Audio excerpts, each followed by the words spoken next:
hoping that people, Bassett Creek Watershed Management Commission, you know, it's too many words. Just, yeah, Bassett Creek Watershed.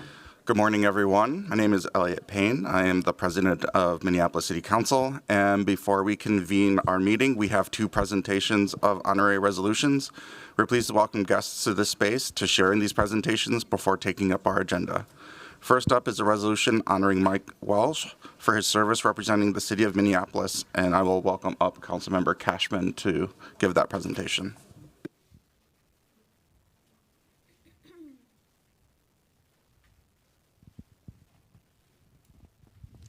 Good morning. I'll be reading this resolution with Councilmember Jeremiah Ellison. Bassett Creek is bordered between Ward 7 and Ward 5, and Mike Welch has served on this commission for several decades, and we're really grateful for his service to Minneapolis and to the watershed specifically.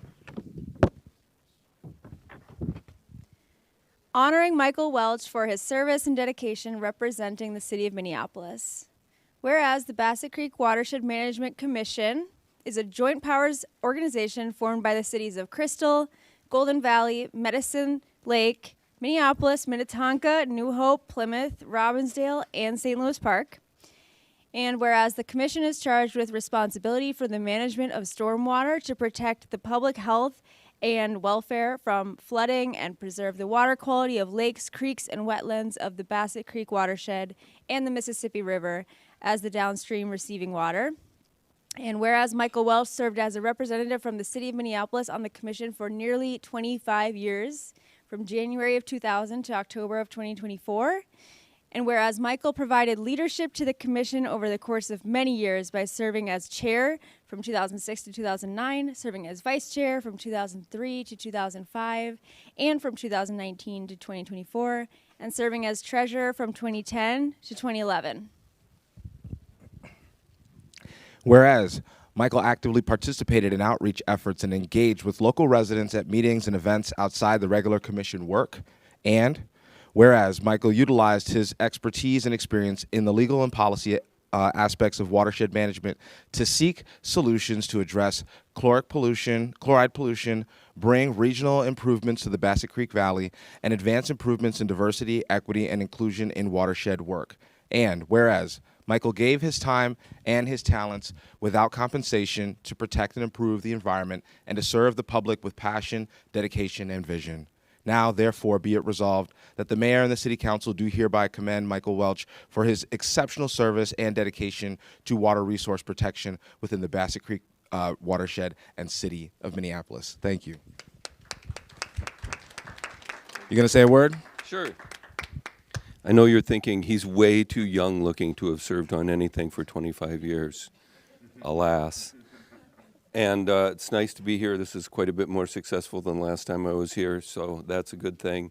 I'm continuing to work on water resources improvement and protection issues, flood risk issues in professional capacity, and you all probably crunched your way here this morning on the salt. Let's work on that. Poisoning our lakes and creeks slowly but surely, and I'll be around. Thank you. Thank you. Just wanted to emphasize, this resolution is a symbolic, show of our thanks for your service. But I just want to thank you for introducing me into the Bassett Creek Water Management Commission on my first year on the council, telling me about all the important challenges that you're trying to face together between multiple cities, and for being so ambitious on how do we take on climate change and address the flooding and other issues that are coming out of climate change and affecting the watershed. And Bassett Creek is really beautiful. If you haven't been there, it's just a really special place. There's plenty of trails and places to visit between Ward 7 and Ward 5, so I would encourage you checking it out. So thank you. Sure, thank you. Thanks. Okay. All right. Oh, sure.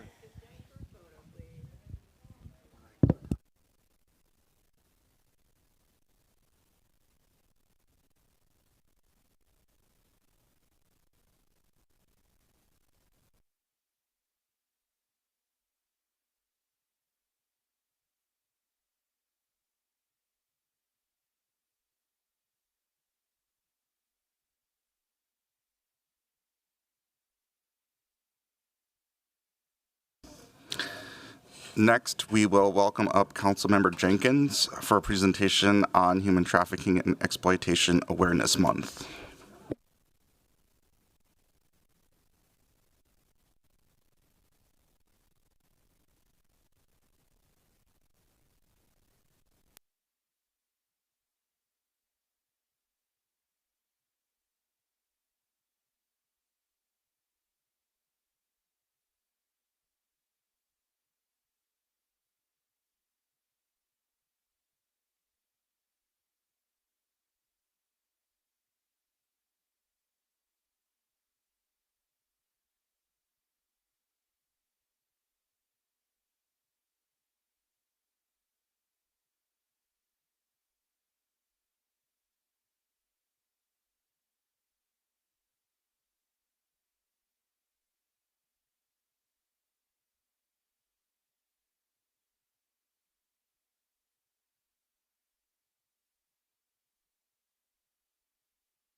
Good morning.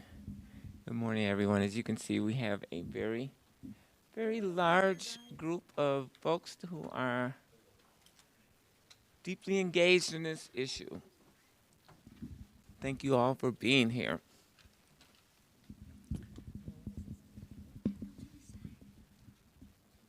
Come on in. There.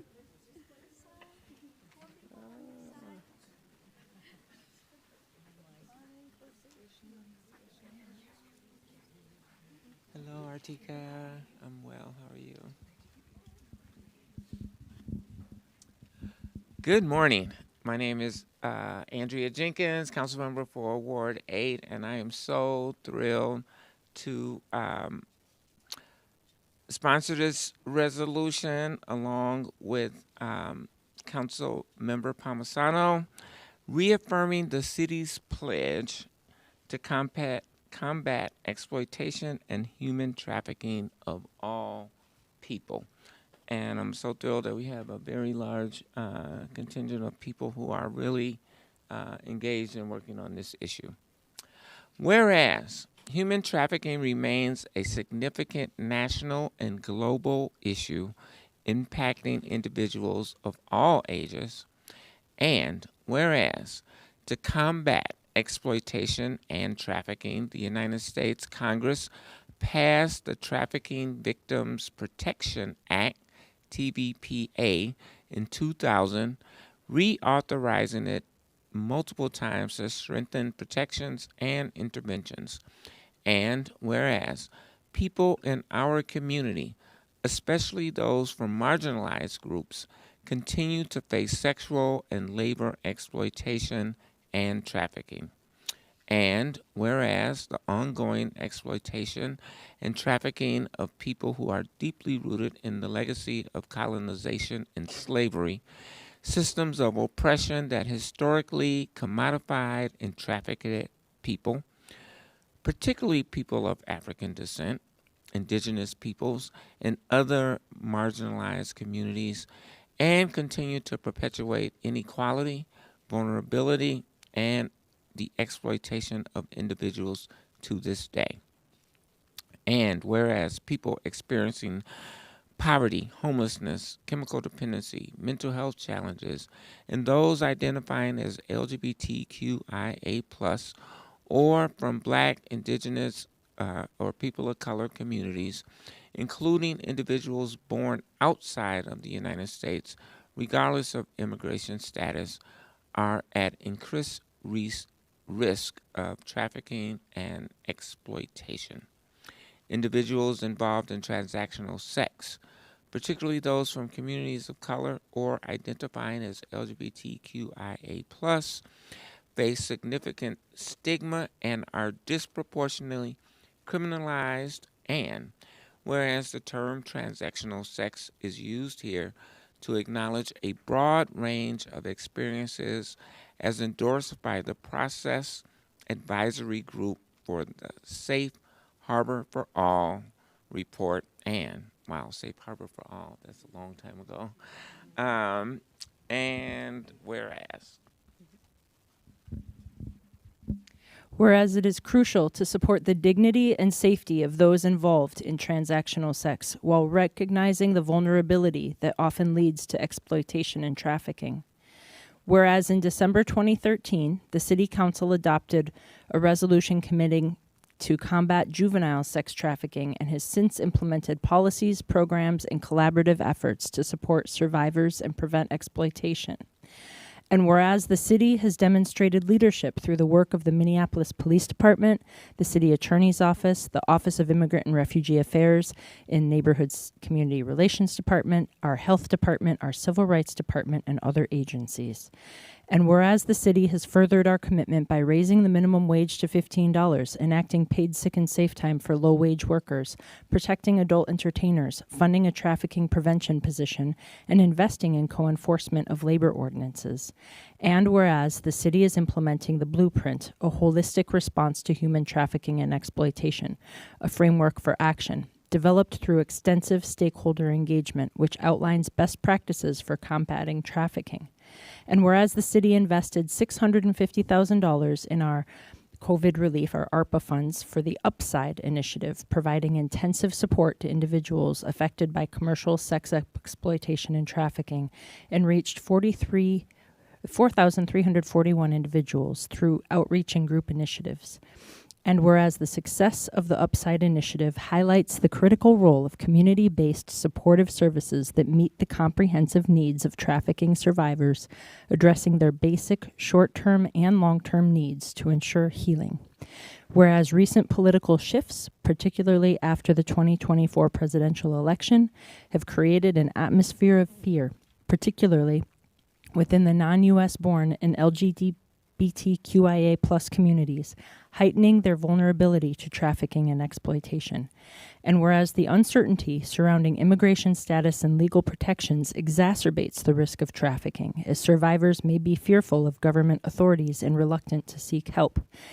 And whereas data indicates that LGBTQIA plus individuals, particularly those who are Black, Indigenous, and people of color, face higher risks of exploitation, while non-U.S. born community members, especially undocumented individuals, are increasingly vulnerable to traffickers who may exploit language barriers as well as the fear of deportation and criminal consequences. Now, therefore, be it resolved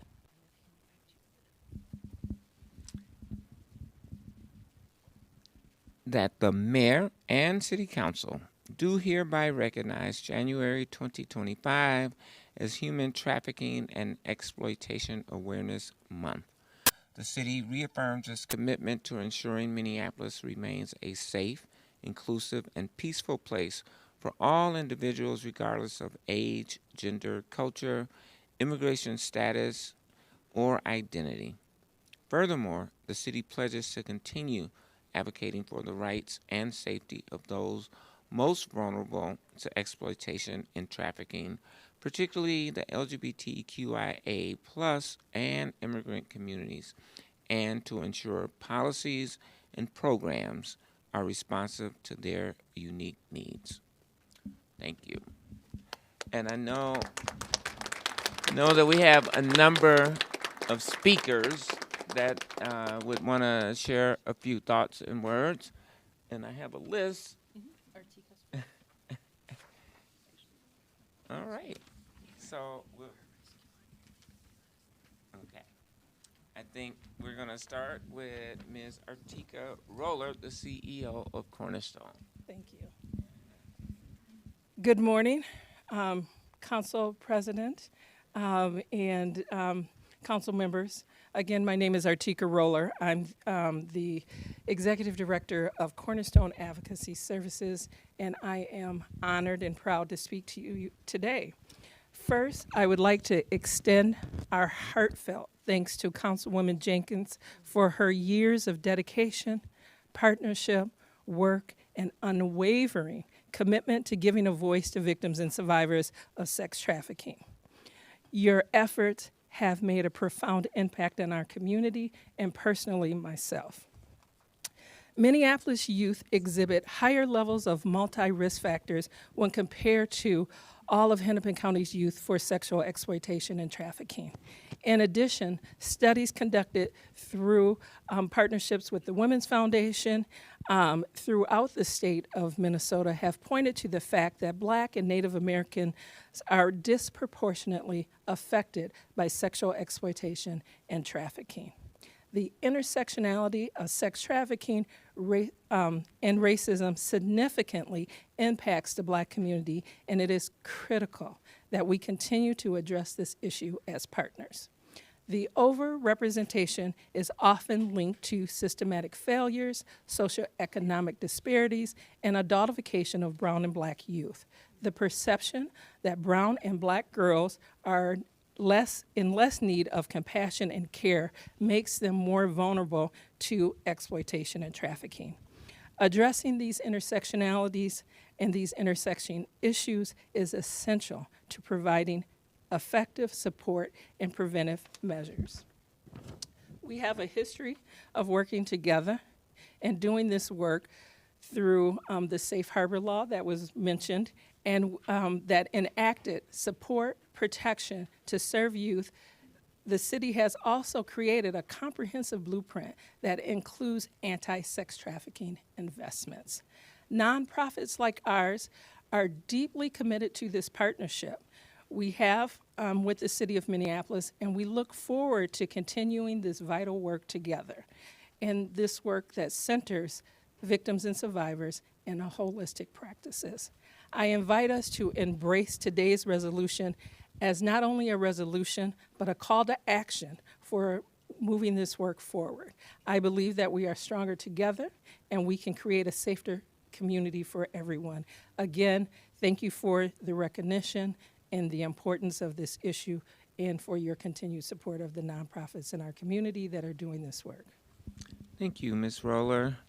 And then we're going to hear from Beth Holger from The Link. You have a microphone.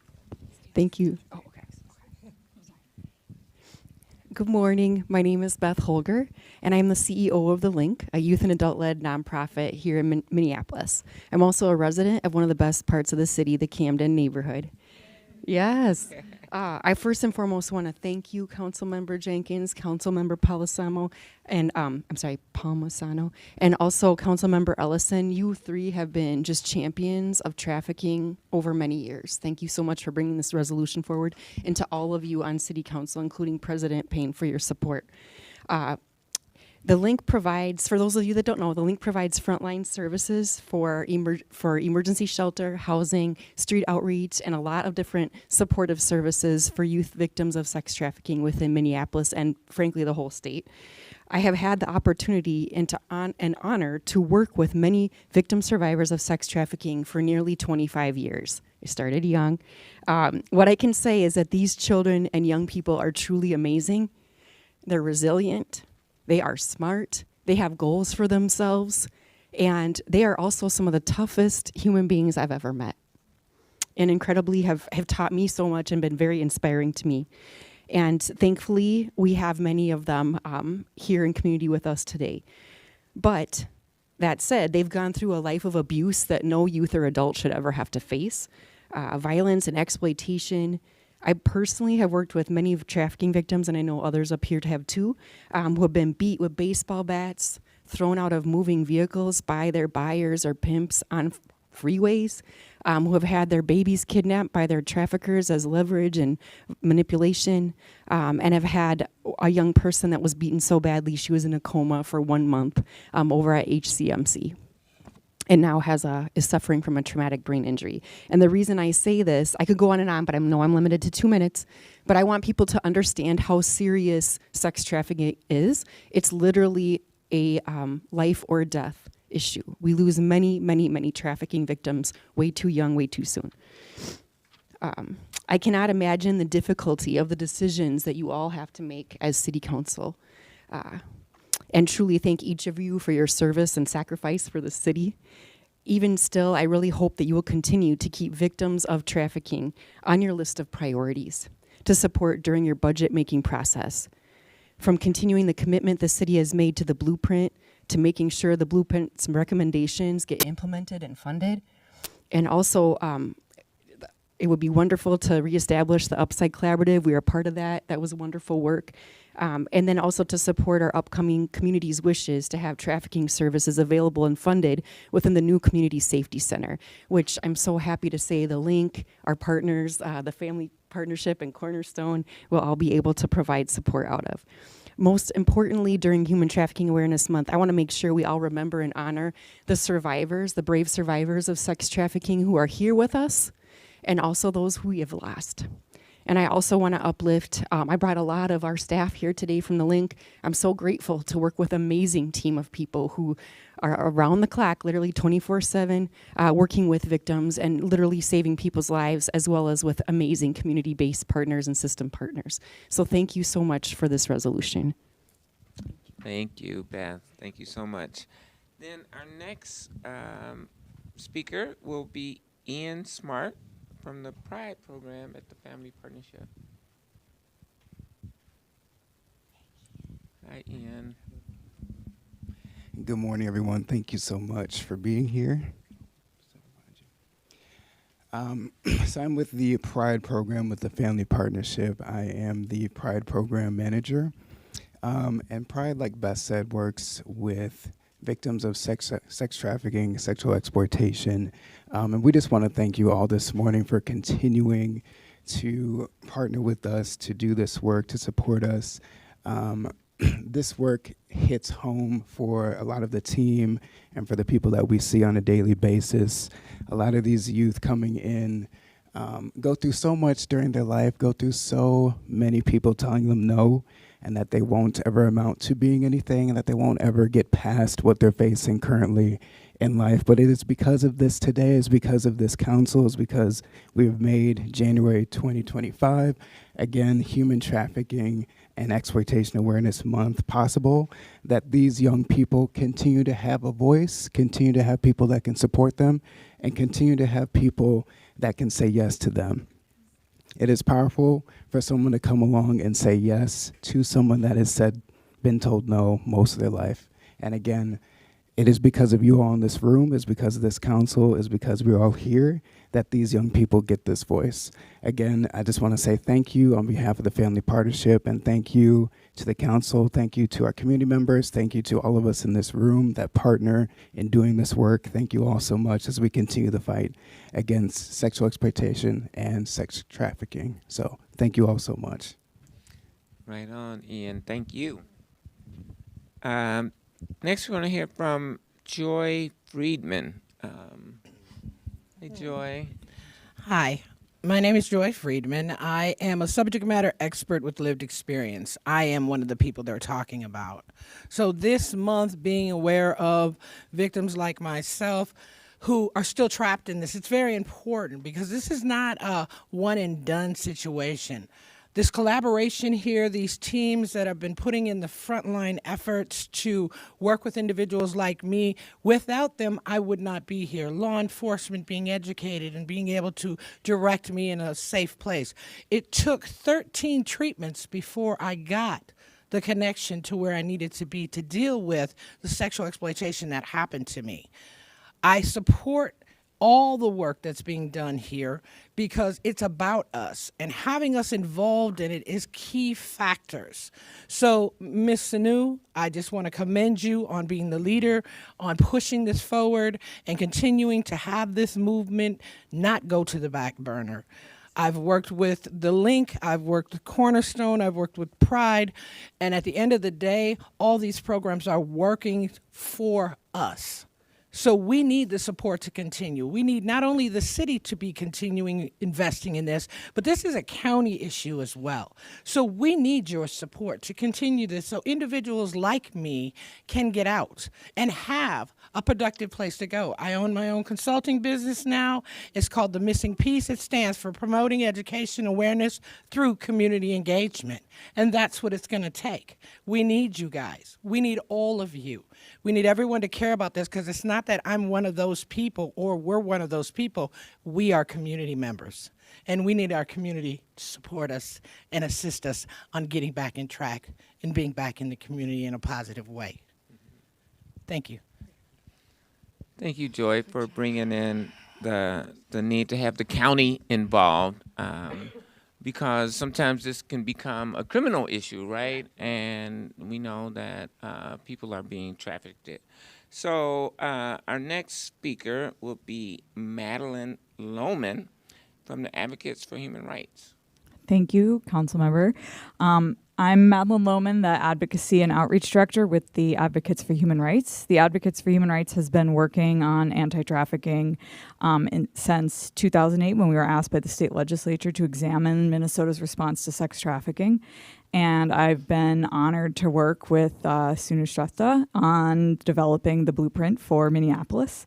And I just want to really commend Minneapolis that under the guidance of Sunu, you have really been a leader in making sure that people with lived experience have their ownership and leadership over this process, which is essential to making change that actually improves lives. And also, I want to say that you are leaders in making sure that labor trafficking is also included in anti-trafficking work. This is something that is an evolving issue. You have led this state, which has only now caught up with your focus on funding services that help labor trafficking victims. And I hope that continues. The city of Minneapolis, we have victims here. We work with people who've experienced labor trafficking, helping them secure immigration status. And we currently have over 50 clients who work or reside in the city of Minneapolis. This is an issue here. And so just want to really encourage continued investment in this to see that the blueprint is carried out and to really focus on all forms of human trafficking and exploitation and address the intersections between labor exploitation, sexual exploitation, and human trafficking. Thank you again. Thank you, Madeline. Is Mitch from Our Rescue? Our Rescue, thank you. Our Rescue, welcome. Good morning, everyone. On behalf of Our Rescue and our CEO, Tammy Lee, who got caught up in what many of us do is the nightmare of airline travel today. She couldn't be here, so I'm happy to be here to represent Our Rescue. Globally, international labor organizations report that forced commercial sexual exploitation generates over $1.7 billion in revenue, second only to the drug trade. Here in Minnesota, according to the National Human Trafficking Hotline, sex trafficking was the most common reported trafficking incident, with approximately 23% of these reports involving minors in Minnesota. In fact, Minnesota is the third largest number of sexual exploitation cases filed in the country. The number of tips and possible human trafficking incidents has increased by 36% since 2022, according to the Minnesota Human Trafficking Investigation Task Force.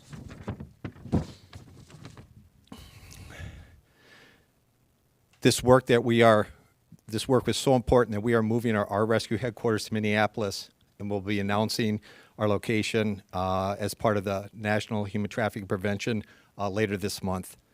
As we expand our impact in Minnesota, we are also expanding to partner with other NGOs in this fight. Our Rescue has operations in over 40 countries around the world, where we support law enforcement, government agencies, and NGOs in the rescue, support, and education of victims to prevent the expansion of this program.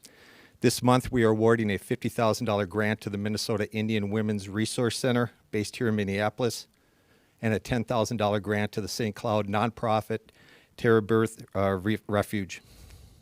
These grants will help advance the mission and impact of both nonprofits in serving and supporting women who are survivors of sex exploitation and trafficking, many of whom have experienced trauma since childhood.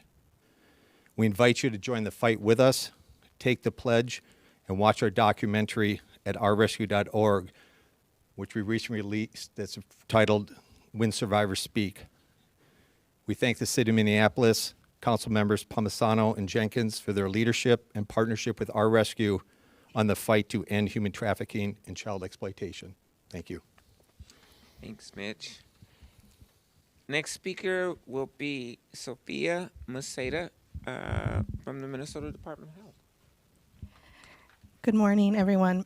I'm overwhelmed by how many people are here today in support of this important resolution. My name is Sophia Maceda, and I work with the Minnesota Department of Health in our Human Trafficking Prevention and Response programs, which includes our labor trafficking and our safe harbor programs. Minnesota's human trafficking prevention and response network is sustained by strong partnerships with state, local, and tribal governments, community-based agencies and advocates, and survivor subject matter experts. Between MDH and the Minnesota Department of Human Services, we administer over 50 grants that in combination provide supportive services, shelter, housing, and outreach to sexually exploited, trafficked, and at-risk youth through age 24, as well as victims of labor trafficking of all ages across our state. We fund and partner with many of the agencies that you are hearing from this morning, and we thank them for their important and impactful work. We also work closely with the city's senior advisor in the Human Trafficking and Exploitation Prevention Initiative, as well as the Hennepin County No Wrong Door Coordinator. These partnerships include ongoing collaboration in response to emerging local, state, and national issues that are affecting youth and adult survivors of human trafficking, both sex and labor, in Minneapolis. We are so grateful for the city's commitment to anti-trafficking work, as seen through the creation and sustainment of the senior advisor position and the important initiatives and projects that they lead. One recent example of our cross-government partnership that you will be hearing more about today is the City of Minneapolis campaign that is raising awareness on the overlapping issues of human trafficking and substance use. According to our 2023 biannual Safe Harbor Evaluation Report, the West Metro Regional Navigator region, which includes Minneapolis, has the most intakes, enrollments, total services, and exit from services in the state. While the state legislature has invested in growing our Minnesota response, we know that the state alone cannot meet the growing needs. MDH is committed to supporting the efforts of our Minneapolis-based city partners, programs, and change makers to advance the city's framework for action for preventing human trafficking and exploitation. Specifically, we know the importance of strengthening the city's resources and response for individuals who face the greatest risks of harm due to societal injustices and inequities, including racism and poverty, as well as actions undermining the health and well-being of our LGBTQ2IA+, non-binary, BIPOC, immigrant and refugee communities, including our unhoused neighbors and relatives. Human trafficking prevention work in our state will continue to grow and be successful if we can come together as stakeholders across disciplines, systems, communities, actively choosing to collectively share power, resources, and decision-making to problem solve and innovate. Together, we can create better outcomes for Minneapolis residents. Let us strive towards equitable health and well-being for all. MDH thanks the Council for its recognition of the impact of human trafficking and exploitation has in the city and for its ongoing efforts to raise awareness and support the work of community partners who are committed tirelessly to meeting the needs of victims and survivors every day. Thank you. Thank you. And next we're gonna hear from Yaya Flores from Outfront, Minnesota. Hi, Yaya. Thank you. Good morning. My name is Yamile. Some call me Yaya, and I serve as the Safe Harbor Youth Services Coordinator for Outfront, Minnesota, our state's largest LGBTQ+ organization. As an organization, we want to extend our thanks to the City of Minneapolis for the recognition of Human Trafficking Awareness Month and for the work that you are doing to partner with organizations like ours and state agencies to address exploitation and harm, especially for our most vulnerable community members. As the state's Safe Harbor for All plan describes, this is not an isolated issue. It's the product of conditions such as racism, sexism, heterosexism, and economic disparity that enable trafficking and exploitation to flourish. Addressing trafficking must be shared responsibilities of our communities and organizations, including the many people who are gathered here today. That will take continued awareness, investments, and commitment to collaboration to provide connection, community care, and support that change the lived conditions of those who are vulnerable to exploitation. As an LGBTQ plus community organization, we all know these issues too well. Despite the many steps that we have taken as a state and the good work of many in the city of Minneapolis to advance the work of equity and inclusion locally, LGBTQ plus communities, and especially our BIPOC youth and young people, remain vulnerable to trafficking and exploitation. LGBTQ youth are far more likely than their peers who have experienced being unhoused, to have faced family rejection, or to be living in poverty than their peers.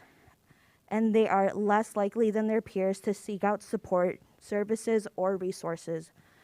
Unfortunately, in many cases, because of past harmful experience. The work of changing both culture and structures to address these issues are ongoing. Thank you for making the step to recognize and lift up this issue, and we look forward to partnering on the work ahead. Thank you.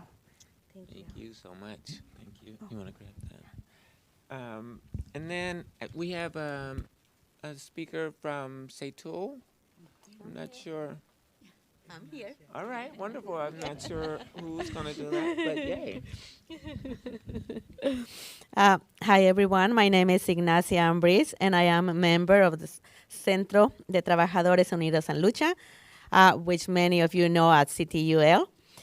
And this resolution matters to us because it is directly related to the work that we do as a tool every day.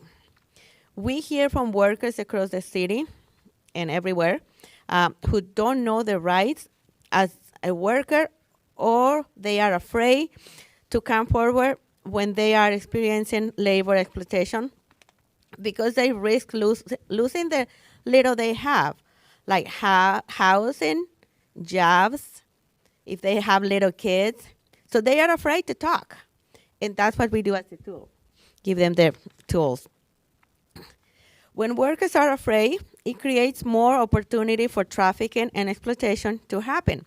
The most important thing we can do is talk with workers about their rights, giving them a voice, support them so that they feel confident speaking out, help them to see that they are human beings and they have rights just like everyone else.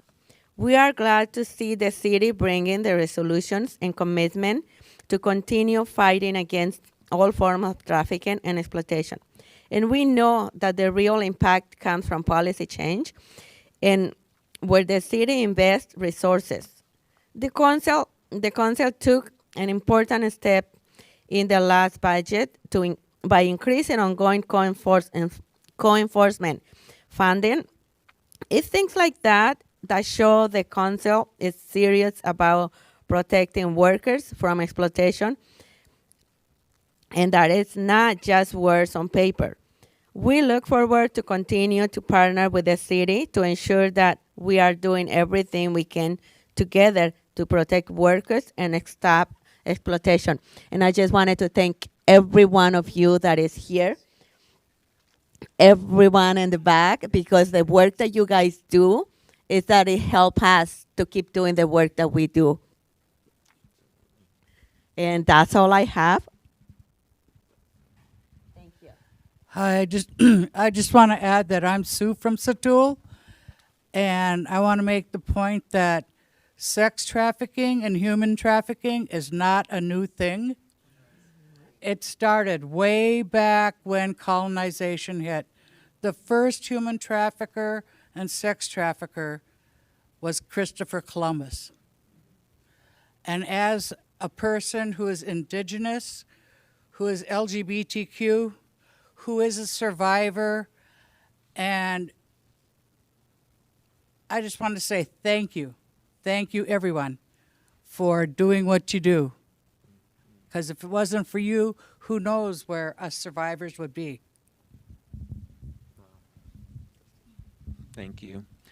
Lastly, I just want to really recognize our senior advisor around human trafficking here at the city, who has been doing amazing work all around the state, Shanu, and I think Shanu is going to introduce us to a new program, the Blueprint. Hi, good morning, everyone. My name is Sunu Shrestha, and my pronouns are she, hers, hers. I serve as the city's senior advisor for the Human Trafficking and Exploitation Prevention Program, which is housed within the Department of Racial Equity, Inclusion, and Belonging. First, I would like to express my sincere gratitude to Councilmember Jenkins and Councilmember Palmisano for co-authoring this resolution and for their unwavering support since I joined the city in June of 2018. Their work in the anti-trafficking space actually long preceded my tenure, and I'm deeply thankful for their continued dedication to this issue. Thank you. A special thank you to Deba Sardar and Ruth Olson from their respective offices for their support in guiding us through this process and managing the logistics. I would also like to express my sincere thank you to Council President Payne, Vice President Chaktai, Council members, and Mayor Fry for their unwavering support in advancing the city's efforts to combat trafficking and exploitation in Minneapolis through the implementation of the city's blueprint on human trafficking and exploitation, which you produced 3 years ago. Sorry, my list is really long today. Over the years, we've closely collaborated with many internal and external stakeholders, leading to significant and tangible progress with the impact extending far beyond the borders of Minneapolis. The two key initiatives I would like to highlight today are the launch of an awareness campaign on the overlap of human trafficking and substance use disorder, developed in collaboration with our own health department, the marketing firm Russell Herder, and survivors, subject matter experts, and individuals with lived experience. Deputy Commissioner Heidi Ritchie is here and will help us launch and learn more about this campaign in a minute here. The second initiative is the T-Visa program, a special visa designed for foreign-born victims of trafficking that allows them to remain in the U.S. while assisting in the investigation and prosecution of trafficking cases. This initiative was created in partnership with Office of Immigrant and Refugee Affairs in NCR and the International Institute of Minnesota. Zainab Meyer from OIRA, NCR, will give us additional details on this initiative shortly here too. I'm also excited to share some of our community partners and service providers will be offering direct services to victims of human trafficking and training out of the South Minneapolis Community Safety Center, and I look forward to supporting and strengthening this effort to ensure it becomes an even more comprehensive resources for those in need. I would also like to express my sincere gratitude to many of our internal partners, including the City Attorney's Office, the Minneapolis Police Department, the Health Department, Regulatory Services, the Civil Rights Department, I see you, Brian, the Neighborhood and Community Relations Department, Office of Immigrant and Refugee Affairs in NCR, CPAD, the Youth Coordinating Board, and the Office of Community Safety, and of course, the department that I'm in, Racial Equity, Inclusion, and Belonging. Additionally, I'm deeply thankful for our external partners who are with us today, such as the Link, the Family Partnership, Cornerstone, the Advocates for Human Rights, Situl, Fumulani, Outfront Minnesota, the Minnesota Department of Health, the No Wrongdoer program at Hennepin County, our Rescue, our new partner on board, Russell Herder, and Joy Friedman, a survivor leader and subject matter expert, who is also my mentor. Thank you. Most importantly, I want to acknowledge the many other survivor leaders and subject matter experts who have been instrumental in shaping and guiding this work from the very start. This critical work would not have been possible without their unwavering dedication, passion, and invaluable contributions. Once again, I want to express my deepest gratitude to everyone here today, as well as those who couldn't be with us.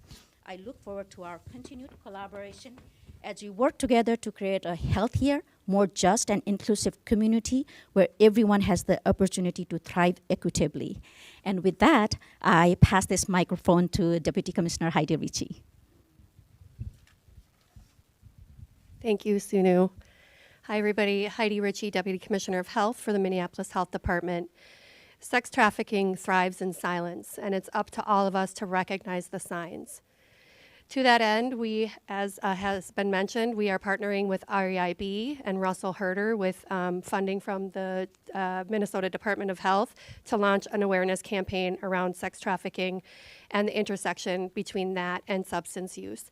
The posters that you see here were designed with 2 local artists, input from survivors, and we really hope that this will bring awareness around the city to the intersection between those 2 issues, but then also help all of us recognize these signs and take responsibility as individuals, and also let people know that they're not alone and we're here to help. So you can see these signs, and we're going to see them in bus shelters, transit stations, bathroom stalls, billboards. They'll be all over starting in February. So please keep an eye out.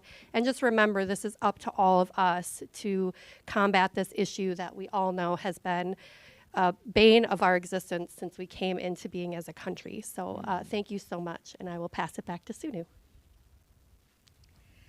And finally, I have Zainab from OIRA NCR. I'll be really quick. Hi, my name is Zainab Meyer. I'm a community relations specialist with the Office of Immigrant and Refugee Affairs, housed within the Neighborhood and Community Relations Department here at the city. I am honored here to be representing OIRA for this resolution. Trafficking victims in our community who were born outside of the United States need our help now more than ever. Due to language barriers, limited community ties, fear of immigration enforcement, immigrant victims of trafficking may experience unique challenges in accessing help and other resources, including immigration legal help.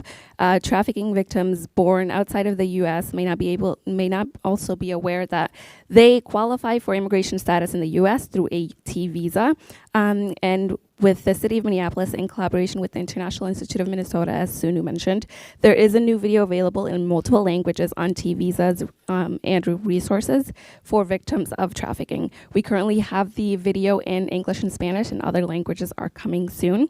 The video can be found on the YouTube page of the International Institute of Minnesota and will shortly be on the webpage for the City of Minneapolis or your webpage.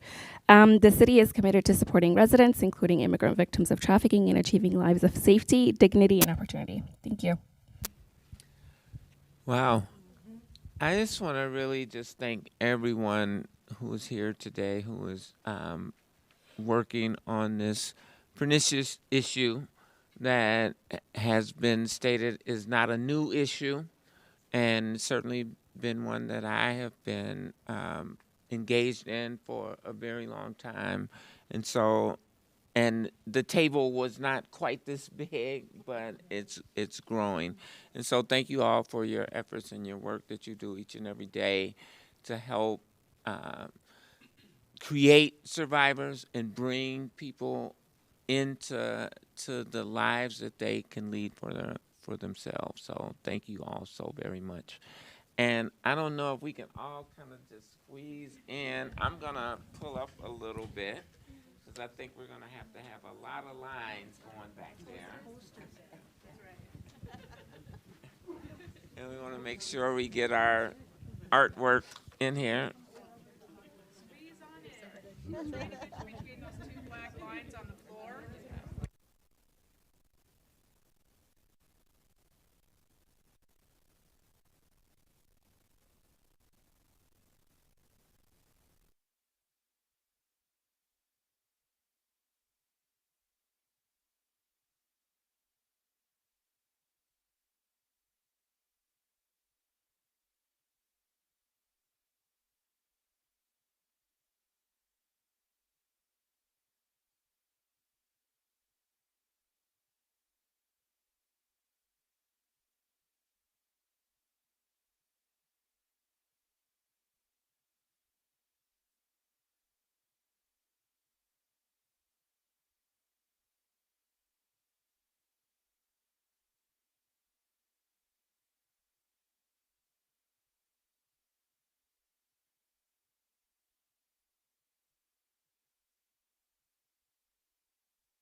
Thank you, everyone. Thank you, Council Members Jenkins and Palmisano. Thank you.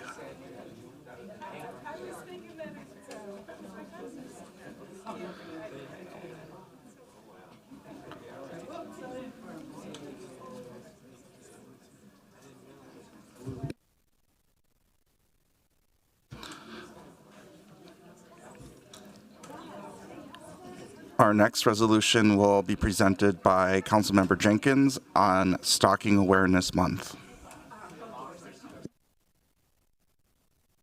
Thank you, Council President, and I'm waiting for that resolution to appear. It's a lot of traffic. A lot of human traffic here.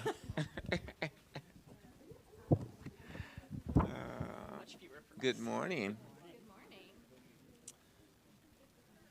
And again, my name is Andrea Jenkins, representing Ward 8, and I am going to present this resolution once again alongside of my colleague, Councilmember Palmisano.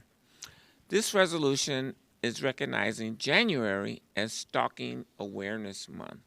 And sometimes stalking and human trafficking are two issues that go hand in hand, unfortunately. And as you can see, some of these folks work on both of these issues. And so, whereas across the United States, under the laws of all 50 states, the U.S. territories, the District of Columbia, and the federal government, stalking is a crime. And whereas 13.5 million people are stalked in a one-year period, and whereas 3 in 4 women killed by an intimate partner have been stalked by that partner, and whereas most recent state-level stalking data from the CDC shows that more than 1 in 4 women and more than 1 in 11 men in Minnesota experience stalking in their lifetimes.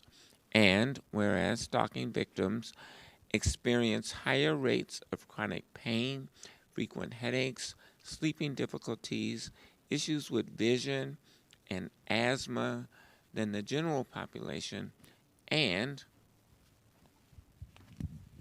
whereas more victims are stalked using technology, such as phone calls, text messages, social media platforms, internet posts, emails, and electronic tracking, than not using technology. And whereas victims stalked using technology are just as concerned for their safety as victims stalked in person. And whereas there is a need for greater public awareness about the nature, criminality, and potential lethality of stalking, and whereas criminal justice systems can enhance their responses to stalking by regular training and thorough investigation and prosecution of the crime, and whereas laws and public policies must be continually adapted to keep pace with new tactics and technologies used by stalkers, and whereas communities can better address stalking by adopting multidisciplinary responses with teams of local agencies and organizations, and by providing more and better stalking victim services, and whereas joining forces with victim service providers, criminal and civil justice officials, and concerned citizens across the United States and throughout to observe the Stalking Awareness Month. Now, therefore, be it resolved that the mayor and city council do hereby recognize January 2025 as Stalking Awareness Month and applaud the efforts of the many victim service providers, law enforcement officers, prosecutors, national and community organizations, and private sector supporters for their efforts in promoting awareness about stalking. Thank you all for the work that you do to bring awareness to this issue. And I don't know, would anybody like to make a few comments? Thank you so much to the entire City Council and to Councilmember Jenkins for working on this resolution. January as Stalking Awareness Month nationally and now also here in the city is very exciting for me. 1 in 3 women and 1 in 6 men across the U.S. are stalked in their lifetimes, but it's not something that we talk about a lot. And it frequently intersects with human trafficking. January, of course, as we all just heard, is also Human Trafficking Awareness Month. Stalking also frequently intersects with domestic violence and sexual violence, but there aren't really any stalking service providers. There's no national stalking hotline like there is for these other crimes. There are very few across the entire U.S. and in Minnesota, very few to no stalking services specific for stalking victims. So victims end up going to domestic violence and sexual violence services and frequently do get help, but it doesn't always intersect with those other crimes or human trafficking. And so those victims are too often left out in the cold. Stalking just isn't talked about as much. It's not identified as separate from or co-occurring to these other crimes as much. I frequently hear people say that stalking awareness is kind of where domestic violence was 20 years ago. So we're working in Minneapolis. Thank you for your help in raising awareness. So though there are pretty much no victim service providers, there's a great organization called SPARC, Stalking Prevention Awareness and Resource Center, and SPARC helps the helpers, helps the victim service providers, the law enforcement, the prosecutors, the coalitions to help them be able to better identify and respond to victims and also to hold stalkers accountable for all of their crimes, the domestic violence, the sexual assault, the human trafficking, the property damage, all of it. And I would love to invite you all to join me this coming Saturday in a social media campaign. I'm wearing a lot of sparkles, which is always fun, but January, as Stalking Awareness Month, there is no color for awareness like many months have, but instead we do sparkles. And that is to, 1, spark a dialogue around stalking, and 2, to bring back the sparkle for all stalking victims and survivors who too often lose their sparkle and shine as the stalking continues and continues and continues and continues, and they have to deal with it for a very long time. So, like me, post a photo of yourself on Saturday, raise awareness around stalking, and there's lots more information at stalkingawareness.org, which is the SPARC website. So, thank you all so much for your help in raising awareness. Thank you. I was recognizing your sparkles and wondering, so it's good to know. Anyone else care to speak? All right. Well, thank you all for the work that you do to bring awareness to this issue. And I think we're going to pose for a photo here.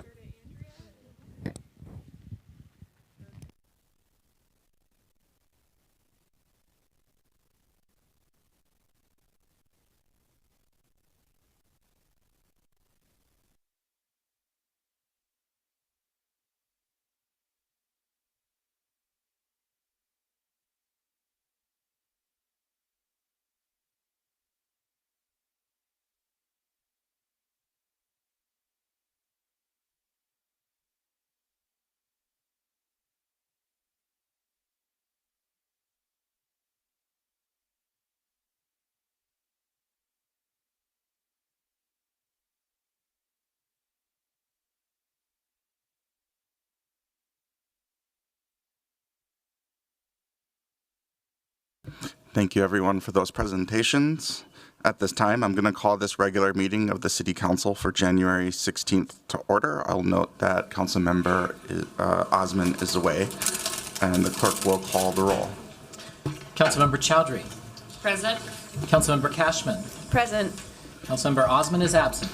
Councilmember Rainville. Present. Councilmember Chavez. Present. Councilmember Vita. Present. Councilmember Ellison. Here.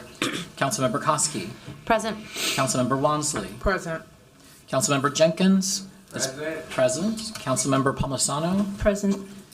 Vice President Shugtai. Present. President Payne. Present. There are 12 members present. Let the record reflect that we have a quorum.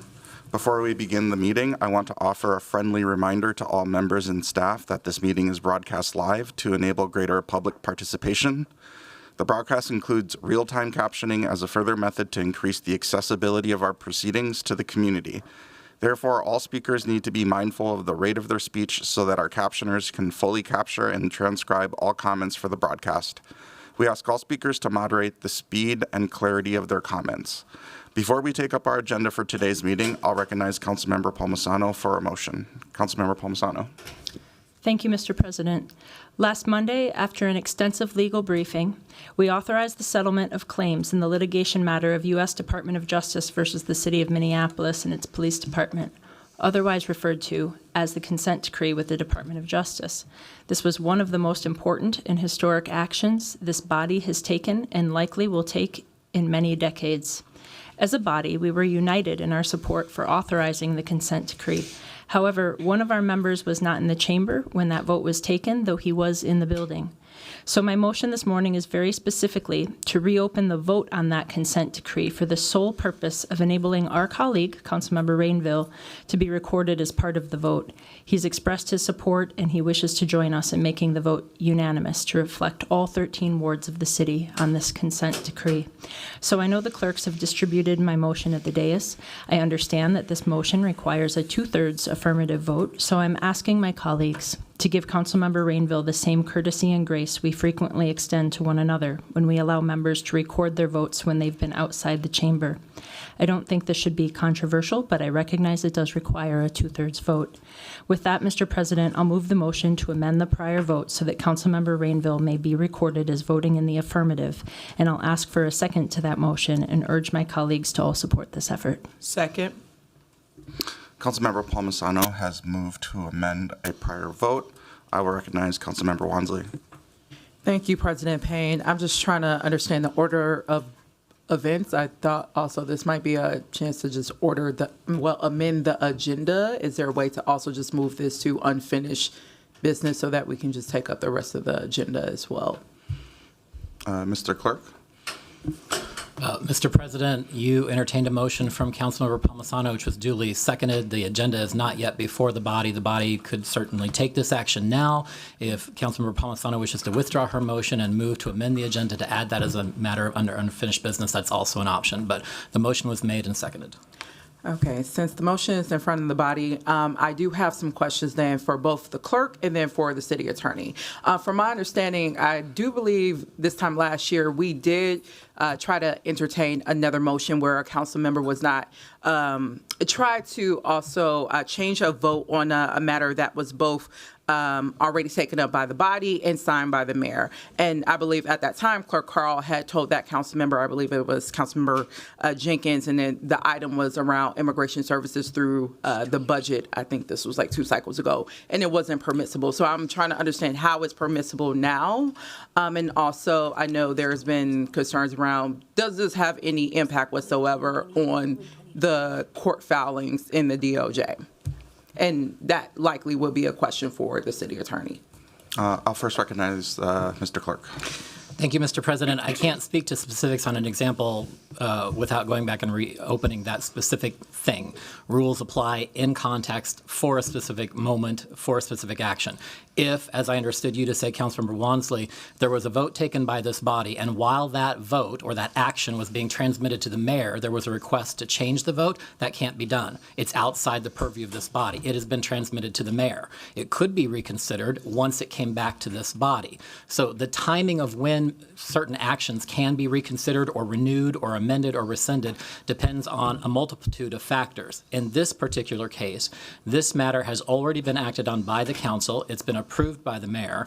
It has been filed with the court. My understanding, I know the attorney will address this, it hasn't been received or accepted, signed by the judge, by the court. So there is still the opportunity, it is within the power of this body at this point to change the vote to allow Councilmember Rainville to add his vote. So I can't speak to a situation unless we want to go back and look at it, and I can certainly speak with you after the meeting about a specific example and the conditions that surrounded that. But in this particular case, the matter is within the jurisdiction of the council. It is timely and could be made if the body wishes to do that. Thank you. I think it's that former half. I would like to actually check back on that previous vote because I want to make sure that we're standardizing the application of rules for everyone. And I do recall that last time that item had been signed by the mayor, and just like this one. So I wanted to make sure, again, that everyone is being able to have access to the same rules. And I do believe at that time, Councilmember Jenkins was not able to change their vote, even though that they indicated an interest to do so. So just wanted to make sure why we're able to do so in this case and wasn't able to do so, or a member wasn't able to do so previously. So it would be good if the clerks can review what was different in that previous incident versus right now. And then if the city attorneys have anything to add to what Clerk Carl just named. Madam City Attorney. Council President, Councilmember Wansley, this body approved and the mayor approved the consent decree. It's been submitted to court. Adding in another affirmative vote in favor of it is fine. It doesn't change the fact that we've submitted it to the court. The result is the same. So I don't have any legal objection. Okay, sounds good. That's all the questions I had. And not sure if we're able to get a response on the specific parliamentarian matter that I raised then by the time we take up this vote. But that's all I had. Councilmember Chavez. Thank you, Council President Payne. Can the clerk please explain how you can switch your vote 2 weeks later? Can you just explain that process? I'm sorry, Mr. President, this is the process of how a vote can be reconsidered? Yeah. So after a vote is taken, if it is still within the jurisdiction of the council, again, a number of factors. Is it within the jurisdiction of the council? If it is passed beyond the authority of the council to do anything, then no, a vote may not be reconsidered. If, however, it's timely, if it's still within the jurisdiction of the council and may be reconsidered, then a motion to reconsider, a motion to rescind or amend a prior action, or even a renewal of a motion that failed previously could be made. So there are many opportunities where the body can bring something back before it. We do that frequently. We also have an informal way we do on a regular basis. And each of you will know that when a member is away from the dais but joins the meeting already in progress, we say if there's no objection, we'll allow the member to add their vote. So that would be an informal way that votes are changed even after they're taken in the middle of a meeting. So there are a number of ways provided under council's rules by which a vote or an action previously taken could be reconsidered. But again, when, how, and if any prior action can be reconsidered or changed, rescinded, or amended as a prior action is dependent on a number of factions. Thank you. And can the city attorney please confirm that you are 100% sure that us taking this vote will not impact the consent decree? Madam City Attorney. Council President, Councilmember Chavez, again, it was approved by this body, by the mayor. It's been submitted to court. One additional affirmative vote doesn't change the outcome. So it's, So it's a yes? Yeah. 100% sure? Yes, it has no impact. Thank you. Okay, thank you. The last thing I'll say here is I was very concerned coming into the council meeting that we are making changes 4 days away from the Trump administration to this vote count. I'll just say that out loud. The other part is I think that I'll vote for this today, even though I have my hesitations. And I just hope that the next time this happens to somebody, we are more considerate of folks. I remembered last year, I believe, one of my colleagues on this body changed his vote in the same meeting and was scolded by the person bringing this motion. So I just hope that next time this happens, that we're more compassionate when other folks are trying to do the same thing. Thank you. Councilmember Rainville. Thank you. So to my colleagues, I want to apologize. I blew it. I was downstairs. I sat in that closed door session with you for 6.5 hours. I participated, but I went downstairs and I had some constituent issues with 2 of my aides. While I was working through that, I kept looking at the clock. Over the holidays, my clock battery had gone bad. I was slow. As you saw me, I ran up here and I was too late. But that's on me. It's my job to be on time. I made a mistake. I apologize. What I want to do is be in lockstep with you as we go forward on this 13-0 vote, because this is going to probably be the most important issue that we do filling out our terms. We have to get our public safety right, and I want to be with you united on that. So please vote to allow me to do that. And again, I want to say one more time, it was my mistake. I blew it. Thank you. Thank you, Councilmember Rainville. With that, the motion requires a 2/3 affirmative vote for passage. I'll ask the clerk to call the roll on that motion to amend the vote taken on the consent decree to allow Councilmember Rainville the chance to cast his vote. Councilmember Palmisano. Aye. Councilmember Chowdhury. Aye. Councilmember Cashman. Aye. Councilmember Osman is absent. Councilmember Rainville. Aye. Councilmember Chavez. Aye. Councilmember Vita. Aye. Councilmember Ellison. Aye. Councilmember Koski. Aye. Councilmember Wansley. Aye. Councilmember Jenkins. Aye. Vice President Shugtai. Aye. President Payne. Aye. There are 12 ayes. That carries, and that matter is open. Councilmember Rainville, how do you vote on the consent decree? Aye. Mr. Clerk, please report the amended vote result on that item. There are 13 ayes on the matter involving the United States Department of Justice v. City of Minneapolis and Minneapolis Police Department limbs file number 2024-01400. Thank you, Mr. Clerk. And there is no further action on that matter, so we will now proceed to the agenda for today's meeting. The agenda is before us. Are there any amendments to the agenda? Councilmember Jenkins? Oh. Oh, your microphone.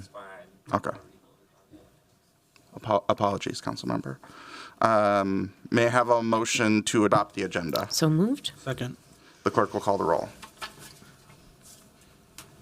Councilmember Palmisano. Aye. Councilmember Chowdhury. Aye. Councilmember Cashman. Aye. Councilmember Rainville. Aye. Councilmember Chavez. Aye. Councilmember Vita. Aye. Councilmember Ellison. Aye. Councilmember Koski. Aye. Councilmember Wansley. Aye. Councilmember Jenkins. Aye. Vice President Chugtai. Aye. President Payne. Aye. There are 12 ayes. That carries and the agenda is adopted. The next item is accepting of minutes. Today we have 4 separate sets of minutes from the regular meetings of December 5th and 12th, 2024, the adjourned meeting of December 12th, the special meeting of January 6th, 2025. I would entertain a motion to accept those 4 sets of minutes. So moved. Second. The clerk will call the roll. Councilmember Palmisano. Aye. Councilmember Chowdhury. Aye. Councilmember Cashman. Aye. Councilmember Rainville. Aye. Councilmember Chavez. Aye. Councilmember Vita. Aye. Councilmember Ellison. Aye. Councilmember Koski. Aye. Councilmember Wansley. Aye. Councilmember Jenkins. Aye. Vice President Chugtai. Aye. President Payne. Aye. There are 12 ayes. That carries and those minutes have been accepted. Finally, we have the referral of petitions, communications, and reports to proper committees. May I have that motion, please? So moved. Second. The clerk will call the roll. Councilmember Palmisano. Aye. Councilmember Chowdhury. Aye. Councilmember Cashman. Aye. Councilmember Rainville. Aye. Councilmember Chavez. Aye. Councilmember Vita. Aye. Councilmember Ellison. Aye. Councilmember Koski. Aye. Councilmember Wansley. Aye. Councilmember Jenkins. Aye. Vice President Chugtai. Aye. President Payne. Aye. There are 12 ayes. That carries and those matters have been referred. The next order of business is the presentation of reports from our standing committees. Those are taken in alphabetical order, beginning with the report of our Administration and Enterprise Oversight Committee, which will be presented by its chair, Councilmember Wansley. Thank you, President Payne. The Administration and Enterprise Oversight Committee is bringing forward 27 items for consideration. The first is a gift acceptance from Houston Police Department. Second is a gift acceptance from the Big Cities Health Coalition. Third is a gift acceptance from Bloomberg Fellowship. Number 4 is a gift acceptance from the American Society of Association. Number 5 is deleting from the agenda the gift acceptance from the University of Virginia's Center for Public Safety and Justice travel expenses. Then 6 is authorizing collective bargaining agreement, Minnesota Teamsters Public and Law Enforcement Employees Unit, Local 320 Convention Center Unit. Number 7 is authorizing collective bargaining agreement, Minneapolis Foreman Association, 2025 through 2027. Number 8 is authorizing collective bargaining agreements, Minnesota Public Employees Association, 911 Unit, 2025 through 2027. 9 is accepting bid for Bancroft Pond Improvement Project. 10 is accepting bid for ground and traffic marketing thermoplastic. 11 is accepting bid for stabilized full depth reclamation. 12 is accepting bid for Minneapolis Convention Center Hall E cooling coil replacement project. 13 is accepting bid for ferric chloride. 14 is accepting bid for pavement profiling and rental of roto milling services. 15 is authorizing contract with the Minnesota Bureau of Criminal Apprehension for forensic DNA analysis. 16 is authorizing contract with Homeline to provide legal advice, education, and resources to low-income renters. 17 is authorizing contract amendment with Core Mechanical Services, LLC for sanitary piping replacement Phase 2 for Target Center project. 18 is authorizing contract amendment with Creative Realities, Inc.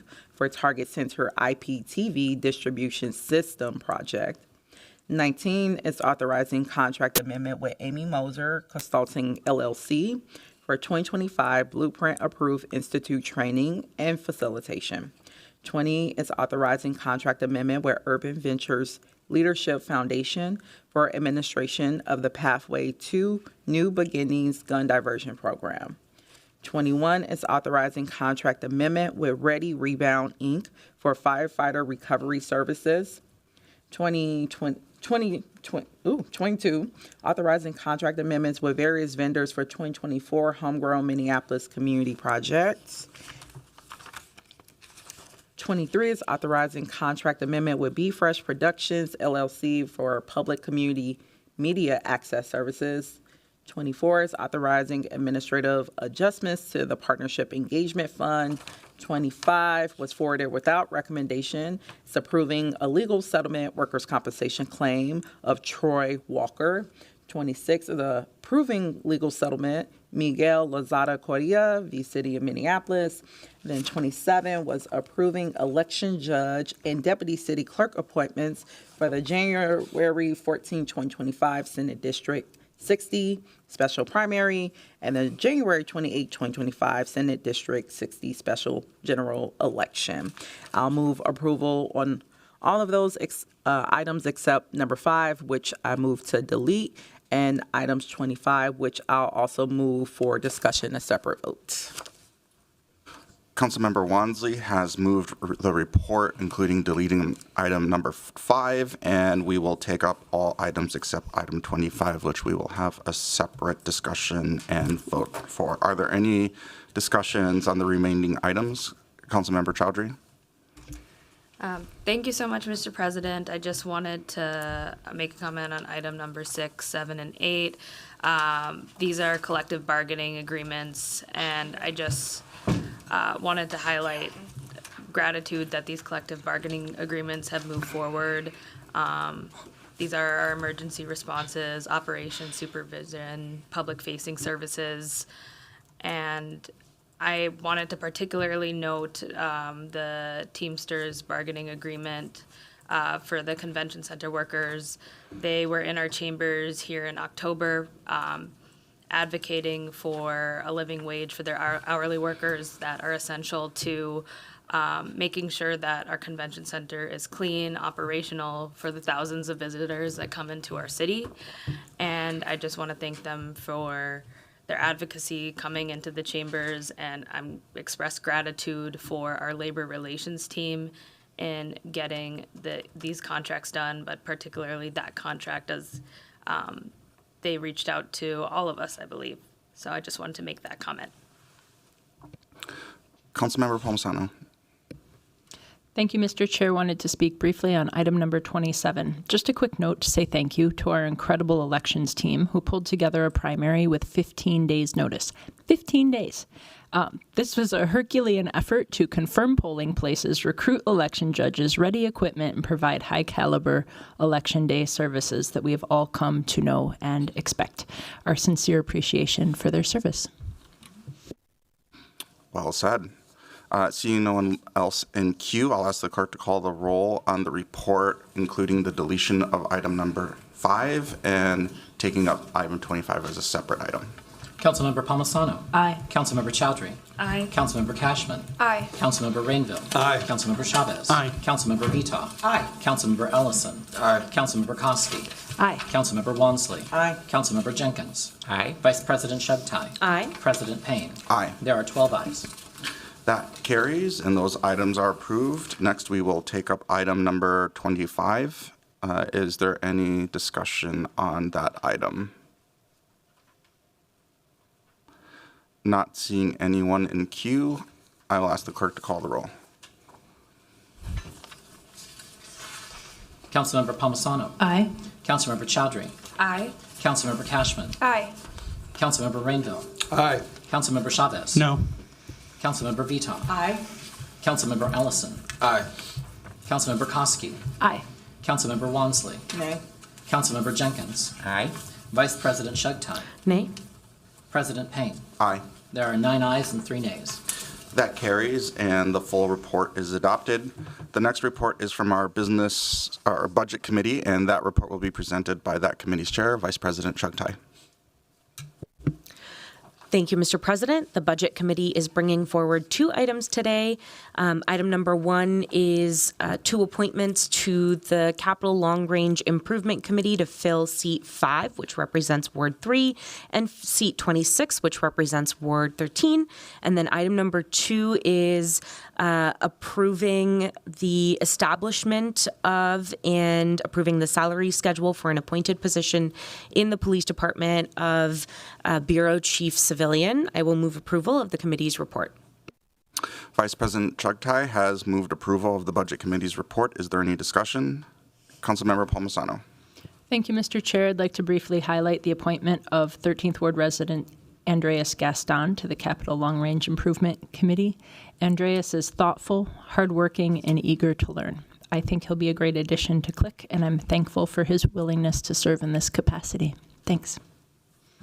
Councilmember Rainville. Thank you. I just briefly also want to thank Jordan Lake for Ward 3 for serving on CLIC. This is long hours. This is his 2nd term. So grateful for having someone come back. And thank you, Jordan. Excellent. Seeing no one else in queue, I'll ask the clerk to call the roll. Councilmember Palmisano. Aye. Councilmember Chowdhury. Aye. Councilmember Cashman. Aye. Councilmember Rainville. Aye. Councilmember Chavez. Aye. Councilmember Viton. Aye. Councilmember Ellison. Aye. Councilmember Koski. Aye. Councilmember Wansley. Aye. Councilmember Jenkins. Aye. Vice President Chugtai. Aye. President Payne. Aye. There are 12 ayes. That carries and the report is adopted. Next, we'll have the report from our Business, Housing, and Zoning Committee, which will be given by that committee's Vice Chair, Councilmember Ellison. Thank you, Mr. President. The Biz Committee is bringing 18 items. 1 is approving liquor license for Milindo Guanto Mexican restaurant. Sorry for that pronunciation. Approving a rental hall and extended hours license for Abyssinia Cultural Center. Approving a liquor license for Game Time Sports Bar and Arcade. 4 is approving a liquor license for Owamni. 5 is passage of an ordinance amending Title 4, Chapter 64 related to animal care and control. 6 is approving an interim use permit for vehicle fleet-oriented services located at 3130 California Street Northeast. 7 is approving 2 City Planning Commission appointments. And 8 is considering the license revocation for Pimento Jamaican Kitchen. But I will be moving to delete this item from the agenda because the license holder has voluntarily withdrawn their license, and I'm hopeful that they can sort out whatever they got going on with the state. So I'll be moving to delete item 8. 9 is approving the liquor licenses. 10 is approving liquor license renewals. 11 is approving 5 gambling licenses. 12 is approving 21 gambling renewals. And 13 is approving 6 Minneapolis Art Commission appointments. 14 is approving 1 Heritage Preservation Commission appointment. 15 is approving and authorizing 2024 Emergency Solutions Grant funding recommendations. 15 is authorizing Great Street Gap loan to Mayday Cafe. 17 is passage of a resolution approving financial assistance for affordable housing projects.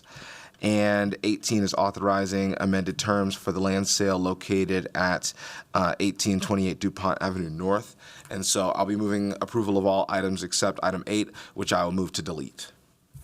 Councilmember Ellison has moved approval of the committee's report with the exception of the deletion of item 8. Is there any discussion? Councilmember Cashman.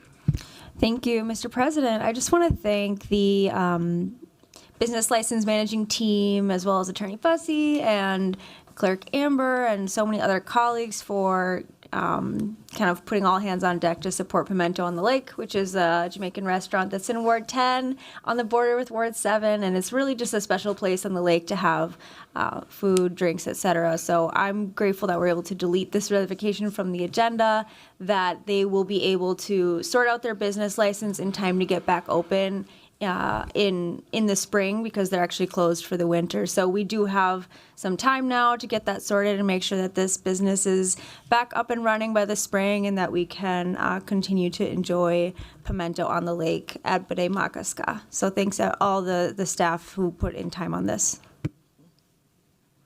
Councilmember Chavez.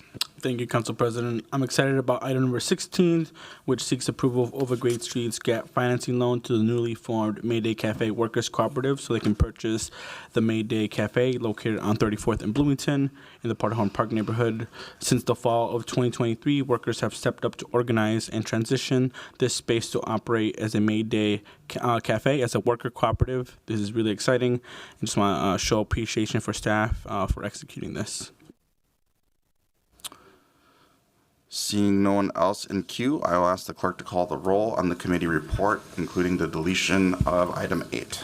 Councilmember Palmisano. Aye. Councilmember Chowdhury. Aye. Councilmember Cashman. Aye. Councilmember Rainville. Aye. Councilmember Chavez. Aye. Councilmember Vitoff. Aye. Councilmember Ellison. Aye. Councilmember Koski. Aye. Councilmember Wansley. Aye. Councilmember Jenkins. Aye. Vice President Shugtai. Aye. President Payne. Aye. There are 12 ayes. That carries, and the report is adopted. The final report will be offered by our Public Health and Safety Committee, which will be, well, that's it, right? Our next report will be from our Climate and Infrastructure Committee, which will be presented by the committee's chair, Councilmember Cashman. Thank you, Mr. President. Can't forget climate and infrastructure. So our committee is bringing forward 15 items. Item 1 is accepting a grant from the Met Council Environmental Services for private sewer lateral repairs. This program is in high demand. Item 2 is amending a previous action to update a grant amount. Item 3 is amending the capital improvement program to include 2nd Street North Sanitary Improvement Project and the 1st Avenue South paving projects. Item 4 is approving appointments to the Bassett Creek Watershed Management Commission. And again, big thank you to Michael Welch for his 24 years of service in that role. Item 5 is approving appointments to the Shingle Creek Watershed Management Commission. Item number 6 is accepting an implementation grant for stormwater resilience. Item number 7 is accepting a grant from the U.S. Department of Transportation for expanding the Stage 1 Digital Curb Management Pilot Project. Item 8 is authorizing a cooperative construction agreement with the Minnesota Department of Transportation for street lighting and sidewalk work on Dunwoody Boulevard.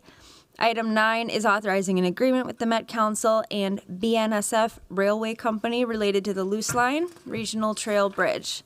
Item 10, authorizing a subordinate funding agreement with the Met Council for the Metro Green Line Extension, otherwise known as Southwest Light Rail. Item 11 is authorizing an agreement with the University of Minnesota for a temporary construction agreement for the Oak Street Protected Bikeway Project. Item 12 is authorizing the submission of a grant application to the Minnesota Pollution Control Agency's Local Climate Action Implementation Grant Program. Item 13 is confirming Jim Vole to the Anti-Displacement Community Prosperity Program Board. Item 14 is authorizing submittal of a grant application to the Minneapolis Foundation for the EPA Environmental Justice Thriving Communities Grant-Making Program. Item 15 is authorizing the submittal of a grant application to the USDA Forest Service Wood Innovation Program for the Minneapolis Biochar Production Facility. I'll move approval of all these items. Councilmember Cashman has moved approval of the committee's report. Is there any discussion? Councilmember Vita. Thank you, President Payne. I just wanted to speak to number 5 and to thank Ray for his continued work on the Shingle Creek Watershed Management Commission. Ray gives the absolute best tour of Shingle Creek. So if anyone is ever interested in coming over and learning about Shingle Creek and its connection to our city, one of the only water sources in North Minneapolis, Ray is the absolute best at it. And so thank you, Ray, for your continued service. Councilmember Cashman. Thank you, President Payne. It wasn't on the agenda, but I do want to give awareness that the franchise agreements with Excel and Centerpoint have now been tentatively agreed to between the parties after over a year of negotiations, and as of a couple days ago have been published on the city website. And the reason I'm saying this is because the public hearing will be set for February 6th, but these are very lengthy and technical documents, so I want to make sure the public has as much time as possible to review them and to ask questions and understand the new agreements with Excel and Centerpoint before that public hearing on February 6th. And I want to thank all the city attorneys and the Sustainability Department and Public Works staff who put in so much time on these agreements. Councilmember Palmisano. Mr. Chair, I wanted to speak to item number 1. It's the Met Council grant for providing sewer lateral repairs. I am really pleased to see this grant program back for a second year, and I think we should thank Met Council for this partnership. I know that just like last year, we're expecting these funds to go quickly and to be allotted by a lottery system, but this program is a real game changer for those expecting or experiencing sewer line failure. As you know, those costs are borne by the property owner, oftentimes the residential property owner working to keep up on maintenance of homes here that are an aging housing stock. Those costs are budget busting at best, and at their worst, they're absolutely devastating. So thank you for continuing this program. Thank you. Councilmember Chowdhury. Thank you so much, Mr. President. I wanted to just quick speak to item number 19. At the Climate and Infrastructure Committee, I believe that we got one of the most important reports that we get every single year, which is the report by the Minneapolis Clean Energy Partnership. This is a partnership between Xcel and CenterPoint that was created through a memorandum of agreement, I believe in 2014, around the same time the franchise agreement previously was set. And it's a really important agreement because this is how we work together as a city. We have 2 council members that serve on the Clean Energy Partnership to meet key goals so we can become climate resilient and fight the adverse effects of climate change. And I think it's worth mentioning to members in this committee to go back and take a look at that presentation, and then members of the public as well, because it's just disheartening to see that we are actually really behind on meeting our climate goals as a city, that we are not on track of reaching 100% renewable electricity use by 2030. I think one thing that was very glaring for me is just the lack of progress forward on addressing the emissions around fossil fuels and gas. And I think it's important to note that CenterPoint has still not set a specific goal in which that they're going to commit to, and so it makes our franchise agreement even more important. And I just mention it because in 2024 we hit that 1.5 degrees Celsius point. That's a key benchmark for if we are going to globally address climate change and its adverse effects. And with the wildfires raging on in Southern California, this is something that's really front of mind for me as we have more warmer winters here in the state of Minnesota. It's front of mind for me. And so I won't let progress be the enemy of the good. I think it's really important that we recommit to these goals. And we also had a discussion about transparency from the Clean Energy Partnership to our city. There's conversations of the website getting back online, and then we also need those annual reports publicly available too, because without that transparency, it's going to make it harder to reach these goals. And I will keep on speaking about it until those things occur, and I see other council members nodding along. It's just a really important issue, and I just call other council members, if there's one piece of work before us this next year, especially on an incoming Trump administration, becoming climate resilient and addressing climate change is a big one for us. Councilmember Wansley. Thank you, President Payne. To go a more slightly positive note on our climate work, I did want to speak to item number 15 around the biochar facility and that work being housed in Ward 2. And I think also just kudos to staff for championing that work and that really building upon some of the great climate resilient work that this body has led on starting last year with us passing PCAR fees on carbon dioxide, and biochar has been proven to be one of those innovative tools to also reduce carbon dioxide, which has been proven to be one of the leading components driving our current climate crisis. And also Minneapolis was selected one out of, I believe, 7 cities for amongst the Bloomberg Foundation for funding to advance this type of research in this particular renewable energy source. So I was excited to see that the city is continuing to seek out funding opportunities to invest in this type of climate intervention. And I'm really hopeful that the existing work that we've done so far will position us in a way to receive this grant. So I just wanted to say thank you to staff for continuing on in some areas in seeking out or helping us reach some areas of our goals on a climate equity plan around carbon dioxide and becoming a carbon emissions free city by 2030. Vice President Chugtai. Thank you, Mr. President. I wanted to join Chair Cashman in just speaking to the upcoming important dates as it relates to the approval of franchise agreements with Xcel Energy and CenterPoint Energy.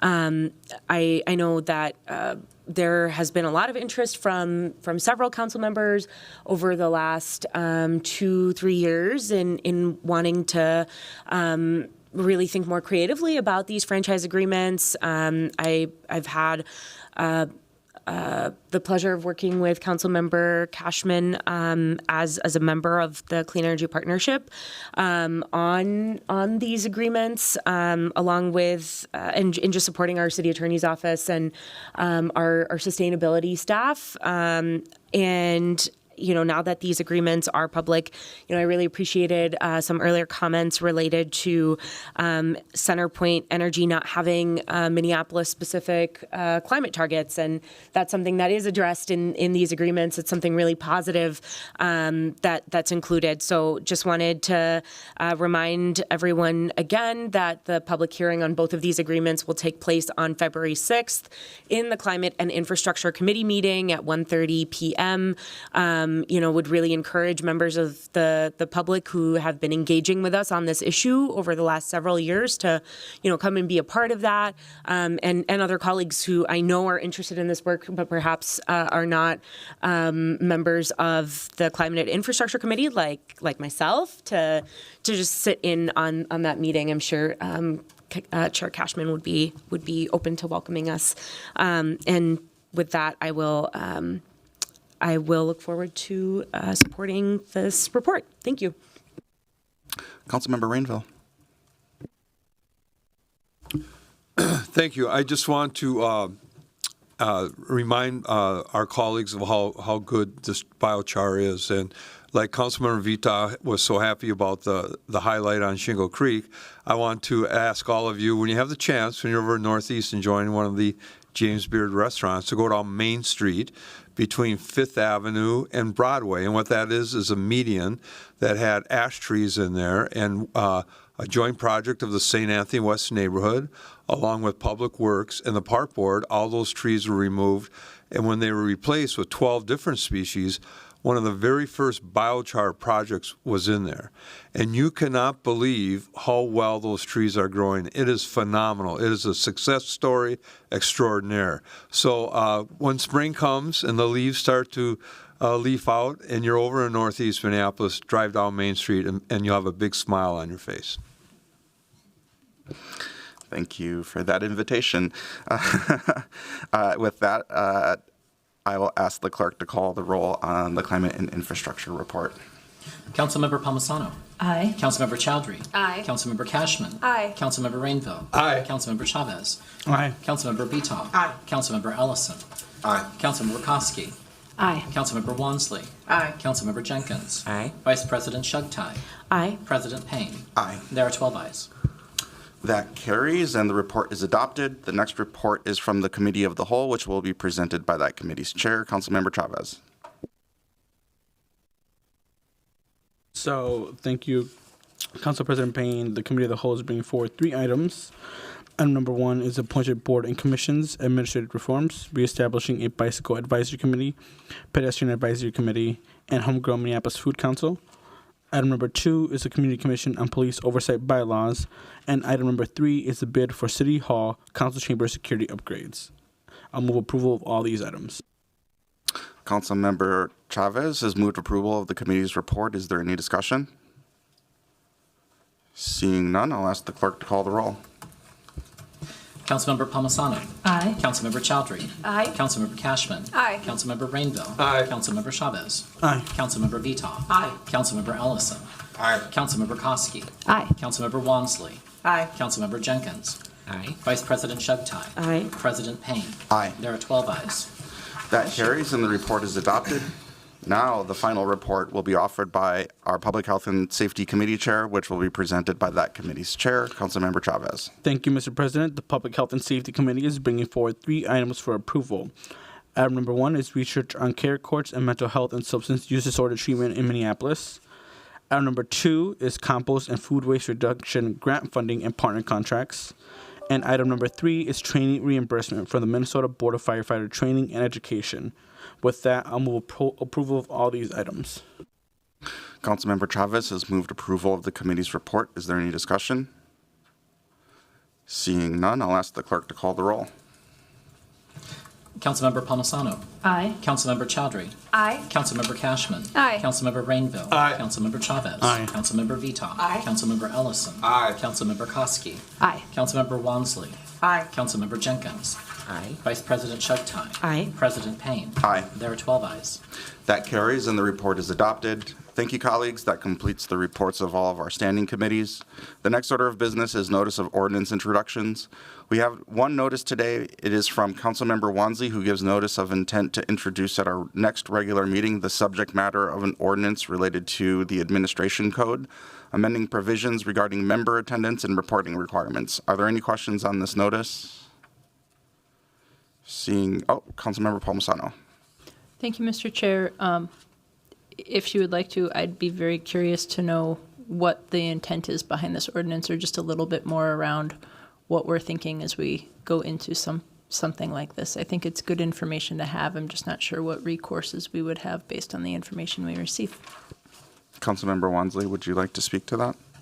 Sure. We're very early in the legislative process, but I am working with the city attorney's office as well as the clerk office to revisit some of the provisions within our ABC ordinance to basically encourage more retention and recruitment of diverse members in our communities. And there'll be more information on that in the coming weeks. Thank you so much. Thank you. That notice is hereby given and no further action is required at this time. The next order of business is resolutions. As shown on the agenda, we had 3 honorary resolutions today. Are there any questions or comments from council members? Seeing none, may I have a motion to adopt these honorary resolutions? So moved. Second. The clerk will call the roll. Councilmember Palmisano. Aye. Councilmember Chowdhury. Aye. Councilmember Cashman. Aye. Councilmember Rainville. Aye. Councilmember Chavez. Aye. Councilmember Vitaw. Aye. Councilmember Ellison. Aye. Councilmember Koski. Aye. Councilmember Wansley.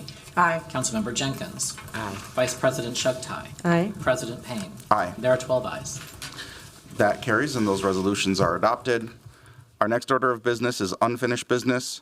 Before us is a consideration of Mayor Frye's veto of Council Action 2024A-0953, which denied an increase to the salary and wage schedules of 4% of all unclassified jobs in the appointed employee group, and denied authorization for step progression. I'll ask the clerk to explain the procedure for us in terms of reconsidering the mayor's veto of that item. Mr. Clerk. Thank you, Mr. President. As you noted, this council action pertained to the proposed salary and wage increases in 2025 for unclassified appointed positions in the city, pursuant to City Charter Section 4.4C3 and under Council Rule 7.8. An act vetoed by the mayor is returned for automatic reconsideration. As provided in that rule, the reconsidered act is placed before the body in the same form, without debate, without amendment, and the immediate question to be decided by the council is as follows. Shall the decision of the city council stand, notwithstanding the veto of the mayor? If at least 2/3 of the council votes in the affirmative, then the mayor's veto is overridden and the original act passed by council is adopted. That means an override will require a minimum of at least 9 affirmative votes. Otherwise, the mayor's veto is sustained and the original act fails. With that, Mr. President, I'm ready to call the roll on the motion to reconsider. Are there any questions about the procedure for the clerk? Councilmember Ellison? I know there's no debate on these motions, but I do think typically these motions are pretty straightforward. The implications of one vote or another. For this particular item, it's not like the money's there, and so I'm wondering, which doesn't mean that. I mean, I think that it would behoove the administration to maybe articulate what exactly this action means, because I feel like it's less clear in this instance. It doesn't have to be before this vote. I'm prepared to vote now, but I do think that it's not exactly clear in as it is in other cases what the outcome's going to be. Even as somebody prepared to vote on this, it's not exactly clear to me what the outcome's going to be. The 4%, the COLA is not going to then be enacted, and so I just thought I would say that and put that into the ether. It's not an explicit question there. Yeah. Mr. Clerk, did you want to speak to that? We can speak to it after the vote's taken. Sure. So the motion to reconsider the 2025 appointed, non-represented, and politically appointed employees' salary schedule is before us. To override the veto requires a minimum of at least 9 affirmative votes, so that would be 9 aye votes. The clerk will call the roll. Councilmember Palmisano. No. Councilmember Chowdhury. Aye. Councilmember Cashman. Aye. Councilmember Rainville. No. Councilmember Chavez. Aye. Councilmember Vito. No. Councilmember Ellison. No. Councilmember Koski. No. Councilmember Wansley. Aye. Councilmember Jenkins. Nay. Vice President Shugtai. Aye. President Payne. Aye. There are 6 ayes and 6 nays. That motion fails and the mayor's veto is sustained. At this point, the matter is back in front of us, and I'll ask the clerk to explain the options for next steps. Thank you, Mr. President. And as Councilmember Ellison said, this puts us in a very awkward position. This is unlike previous actions that may or may not be vetoed and overridden or sustained by the council.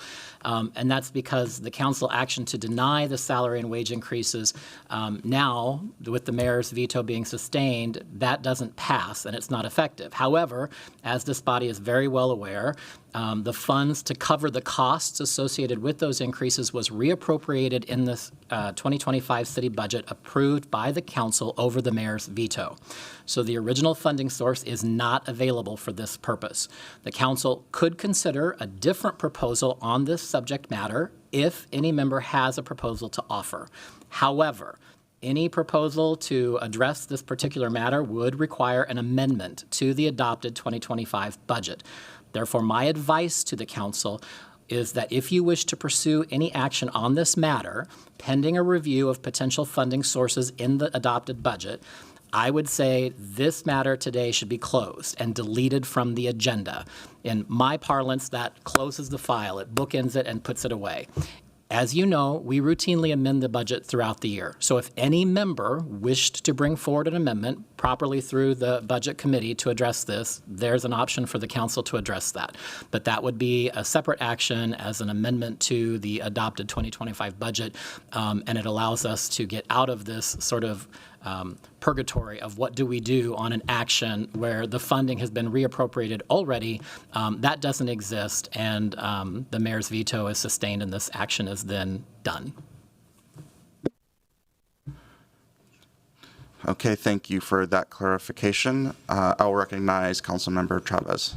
Thank you, Council President Payne. And I just, for the public, because I think this was a confusing vote, the only reason the mayor was able to veto this is because the motion was to deny instead of just voting it down. Is that correct?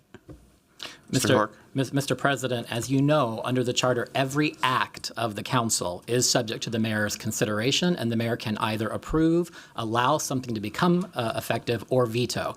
When the council acted to deny giving the COLA increase, that is an act, and that act is subject to the mayor's consideration. So even though the council took an action which was essentially not to take the action and reappropriated that money, it is still subject to the mayor's consideration under our Constitution, the city charter. So it is an awkward situation for us to be in.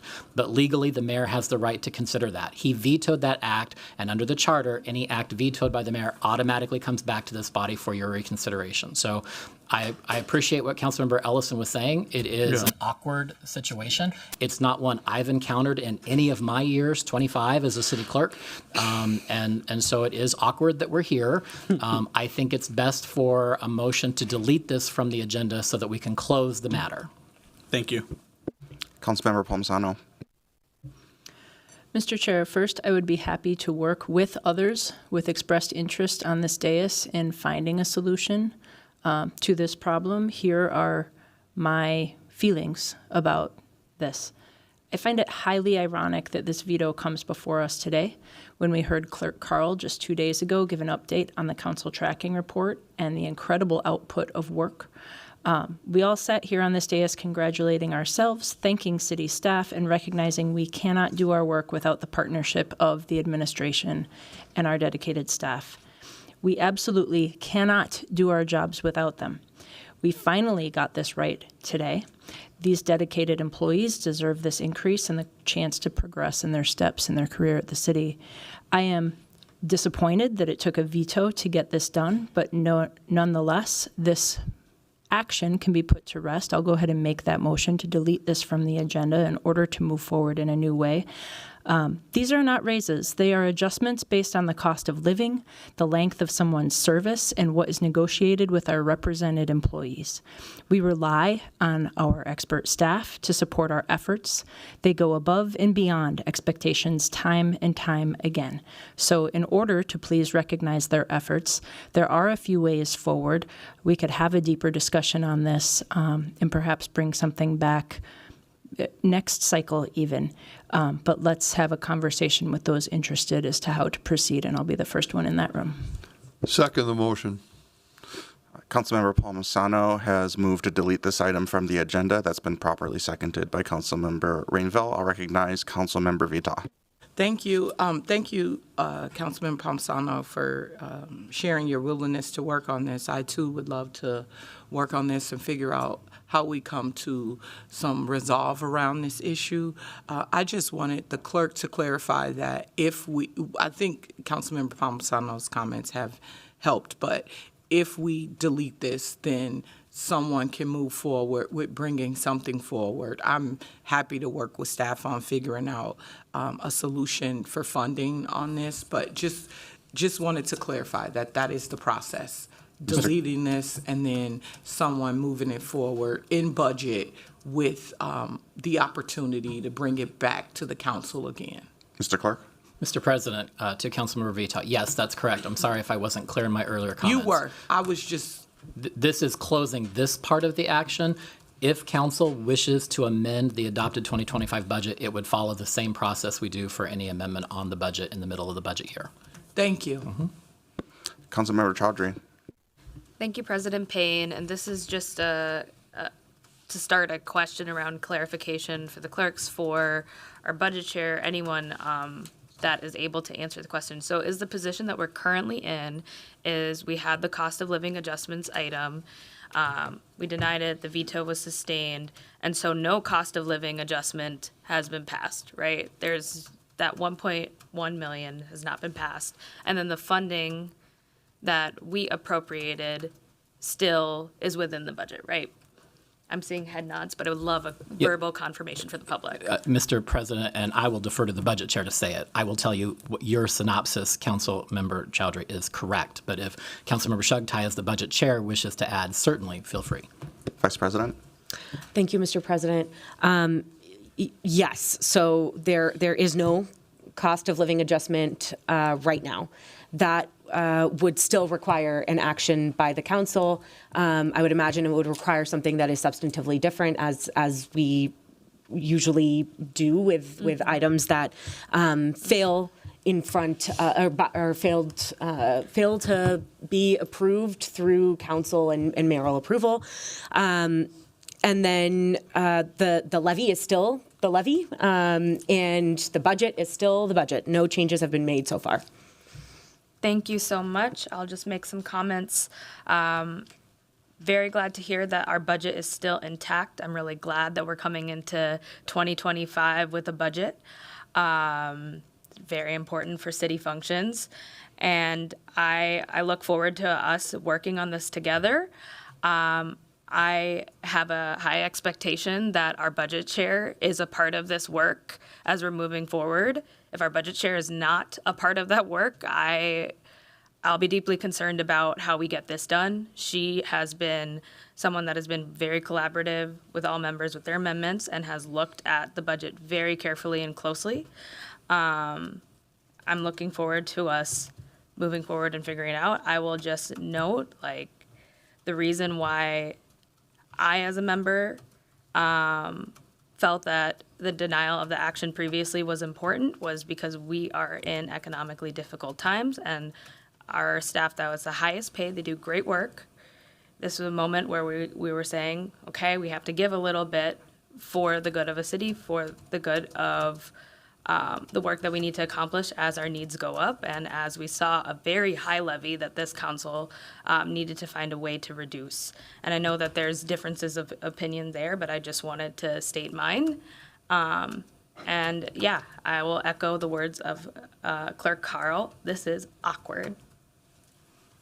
Mr. President, if I could just, and maybe I'll pitch this over to the Vice President as the budget chair. Yes, as you said, Councilmember Shugtai, any proposal to amend the budget would go through the Budget Committee and would necessarily, therefore, involve the Council Vice President. The other piece, just to keep in mind, and I know we discussed this during the budget process, and that wasn't that long ago, but just to keep front of mind, the budget is set, and I did hear Council Vice President say, and the tax levy is set.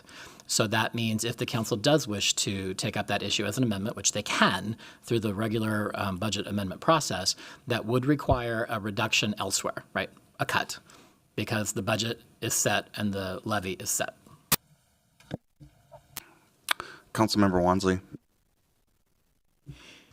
Thank you, President Payne. I just also wanted to get clarity on a procedural matter that Councilmember Chavez raised for Clerk Carl earlier. Just clarity again around the semantics around voting down versus the motion to deny. So let's say if we just voted down the motion previously, that still is subjected to a veto versus I think the language was changed moving to deny. But if we would just took a vote to deny. Well, how we usually do a vote up, vote down. It's still up or down vote. If we would just vote it down, it would have still been in the same bucket of Mayor Frye could have vetoed. I just wanted to get that clarity. Through the chair, Councilmember Wansley, yes, in general, every act of the council is subject to the mayor's consideration. So the action of council on this particular issue is subject to the mayor's veto. I'm not sure I understood this, so I'll just answer this question in case this was an extension of that. This particular action, the vote we took on the automatic reconsideration, is not, however, subject to the mayor's consideration. The action of council upon automatic reconsideration is not the standard motion to reconsider that we discussed earlier in the meeting. This is specifically prescribed by city charter. So once an act of the council is taken, it goes to the mayor. If the mayor vetoes, it must automatically come back to be reconsidered by the council. That's not the subject matter of a motion to reconsider. It's back before the body, cannot be amended, cannot be subject to debate. Once the council takes action, that is its final dispositive action. And so that part I get. I think it was the original motion that we took on this item when it was first presented to us, it was not framed as a motion to deny. I think it was originally framed as something different, and we have the ability to do an up or down vote, and for some reason we delayed additional cycles. So when it came to us 2 weeks later in budget, it was framed as a motion to deny. So the language had changed. So I just wanted to know if that also lended itself to a different process around a veto. So just wanted to know why there was a difference in the framing of the language when it came back for our consideration when we did the delay. I will also tag team with the vice president. My memory of this is that staff had brought forward the request. So like with most of our agenda items that generate from the administration, the staff proposed granting that increase 4% of COLA for a grouping of different employee types, one of which was the appointed unclassified groups. The council took action to delay or postpone its consideration of that issue pending other matters, which were part of the entire budget package consideration. And when the budget committee brought it back, it changed the staff recommendation from approve to deny because it used that funding source for other purposes. And so when the council took its official action, the act by council was to deny, even though staff introduced or proposed it as a motion to approve. So it was the dispositive act of the council to deny that got sent to the mayor. That's the clarification. Thank you so much, Clerk Carr. That's all. I see Attorney Anderson in queue for a priority motion. Council President, council members, I don't want to complicate this more, but the way that I look at this is that, you know, with the sustaining of the veto, we're back to sort of the status quo as if the original motion for the 4% hadn't come before the body, if that helps. So whatever authorities the administration, you know, had to do whatever they had before they asked for the 4%, like we're just back to as if that 4% motion hadn't been made. Does that make sense? Thank you for that clarification. Councilmember Rainville. Thank you. I can see we're going to be debating this on and on and on, and I just want to restate my initial reasoning for my vote, which is that we gave all of our aides a 4% raise. And if our aides are good enough to get that, so is the rest of the staff. We have to treat everybody the same, no double standards. Thank you. With that, we have a motion to delete this item. I will ask the clerk to call the roll. Councilmember Palmisano. Aye. Councilmember Chowdhury. Aye. Councilmember Cashman. Aye. Councilmember Rainville. Aye. Councilmember Chavez. Aye. Councilmember Vita. Aye. Councilmember Ellison. Aye. Councilmember Koski. Aye. Councilmember Wansley. Aye. Councilmember Jenkins. Aye. Vice President Shugtai. Aye. President Payne. Aye. There are 12 ayes. That carries, and that item is deleted from the agenda. The next order of business is a request for closed session. Before I recognize the attorney and we recess for closed session, I'll ask if there are any announcements from council members. Councilmember Vita. Thank you, President Payne. I just wanted to take some time to thank our incredible public works staff. Because we listen and we don't judge, someone's pipes have busted on 29th and Washburn, and we have an ice arena over there, a really thick one. And I want to thank our incredible public works staff for coming to North Minneapolis, 29th and Washburn, in particular my block, and cleaning up this really thick layer of ice. Last night, I returned home and they were out there working really, really hard to make sure that my neighbors are safe. There's been a lot of cars getting stuck, and one of my neighbors drives semi, and it was stuck the couple days ago, and the staff has just really been doing a good job. So I want to thank them for their incredible work and response to something that could have been way more dangerous than what it was. So thank you so much, Director Sexton, and thank you to the Public Works staff. Councilmember Jenkins. Thank you, Mr. President. I just want to take a moment to honor and recognize the birthday this past Wednesday of Reverend Dr. Martin Luther King Jr., one of the most influential Americans in the history of this country. His actions, advocacy, words has shifted the course of this country as well as the entire world. And so we will celebrate his birthday this coming Monday, but his actual birthday was January 15th, this past Wednesday. So I wanted to make that recognition. Thank you. Thank you. Councilmember Wansley. Thank you, President Payne. I just wanted to share with the public that we will have our first Rethinking I-94 PAC meeting tomorrow at 9:30. I know that's kind of early, but you can always revisit it. But if you want to sign on to that meeting, it's going to be virtual. You can check that out at Rethinking I-94 website. And this project is like a once-in-a-lifetime opportunity where we get to re-envision the highway. And this body last year passed a resolution supporting the community's led project for the Twin Cities Boulevard. Tomorrow we'll have Minnesota Department of Transportation's recommendation where they're going to give some very interesting next steps on that. But yeah, I encourage the public to tune in again at 9:30. Thank you for that. Seeing no one else in queue.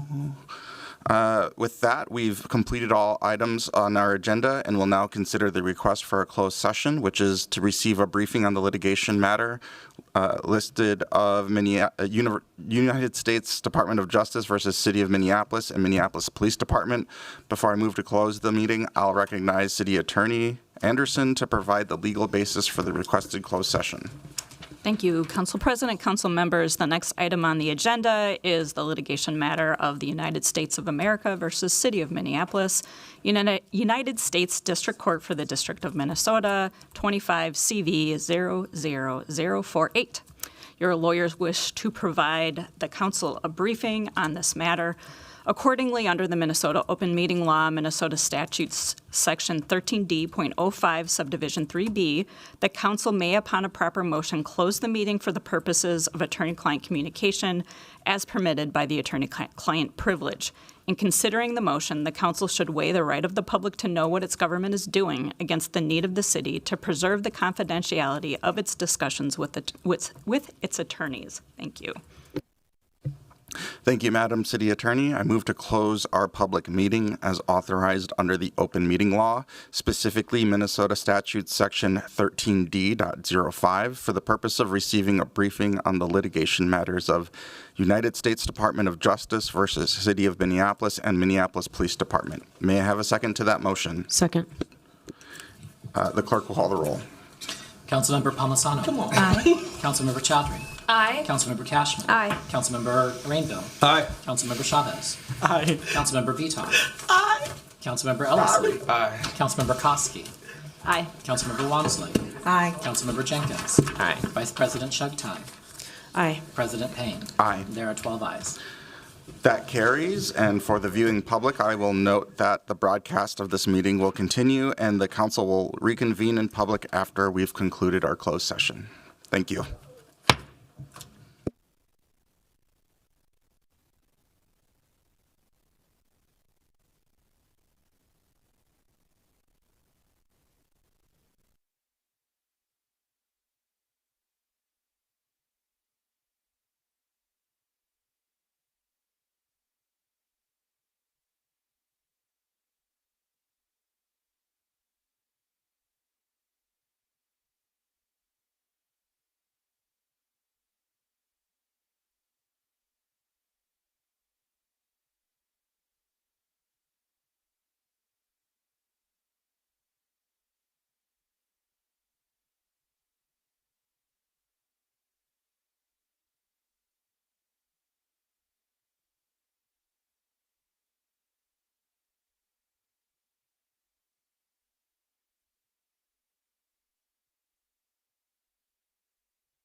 Tech team ready?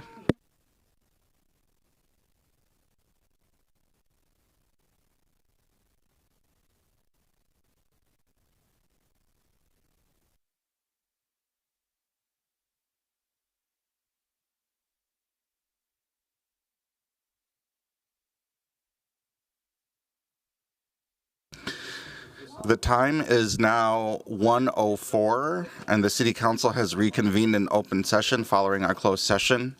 I'll ask the clerk to call the roll to prove the presence of the quorum. Councilmember Palmisano. Present. Councilmember Chowdhury. Present. Councilmember Cashman. Present. Councilmember Osman is absent. Councilmember Rainville. Present. Councilmember Chavez. Present. Councilmember Vita. Present.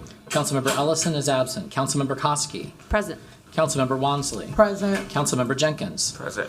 Vice President Shugtai. Present. President Payne. Present. There are 11 members present. Let the record reflect that we have a quorum. That completes all items on our agenda. Seeing no further business to come before us, this meeting is adjourned. Thank you.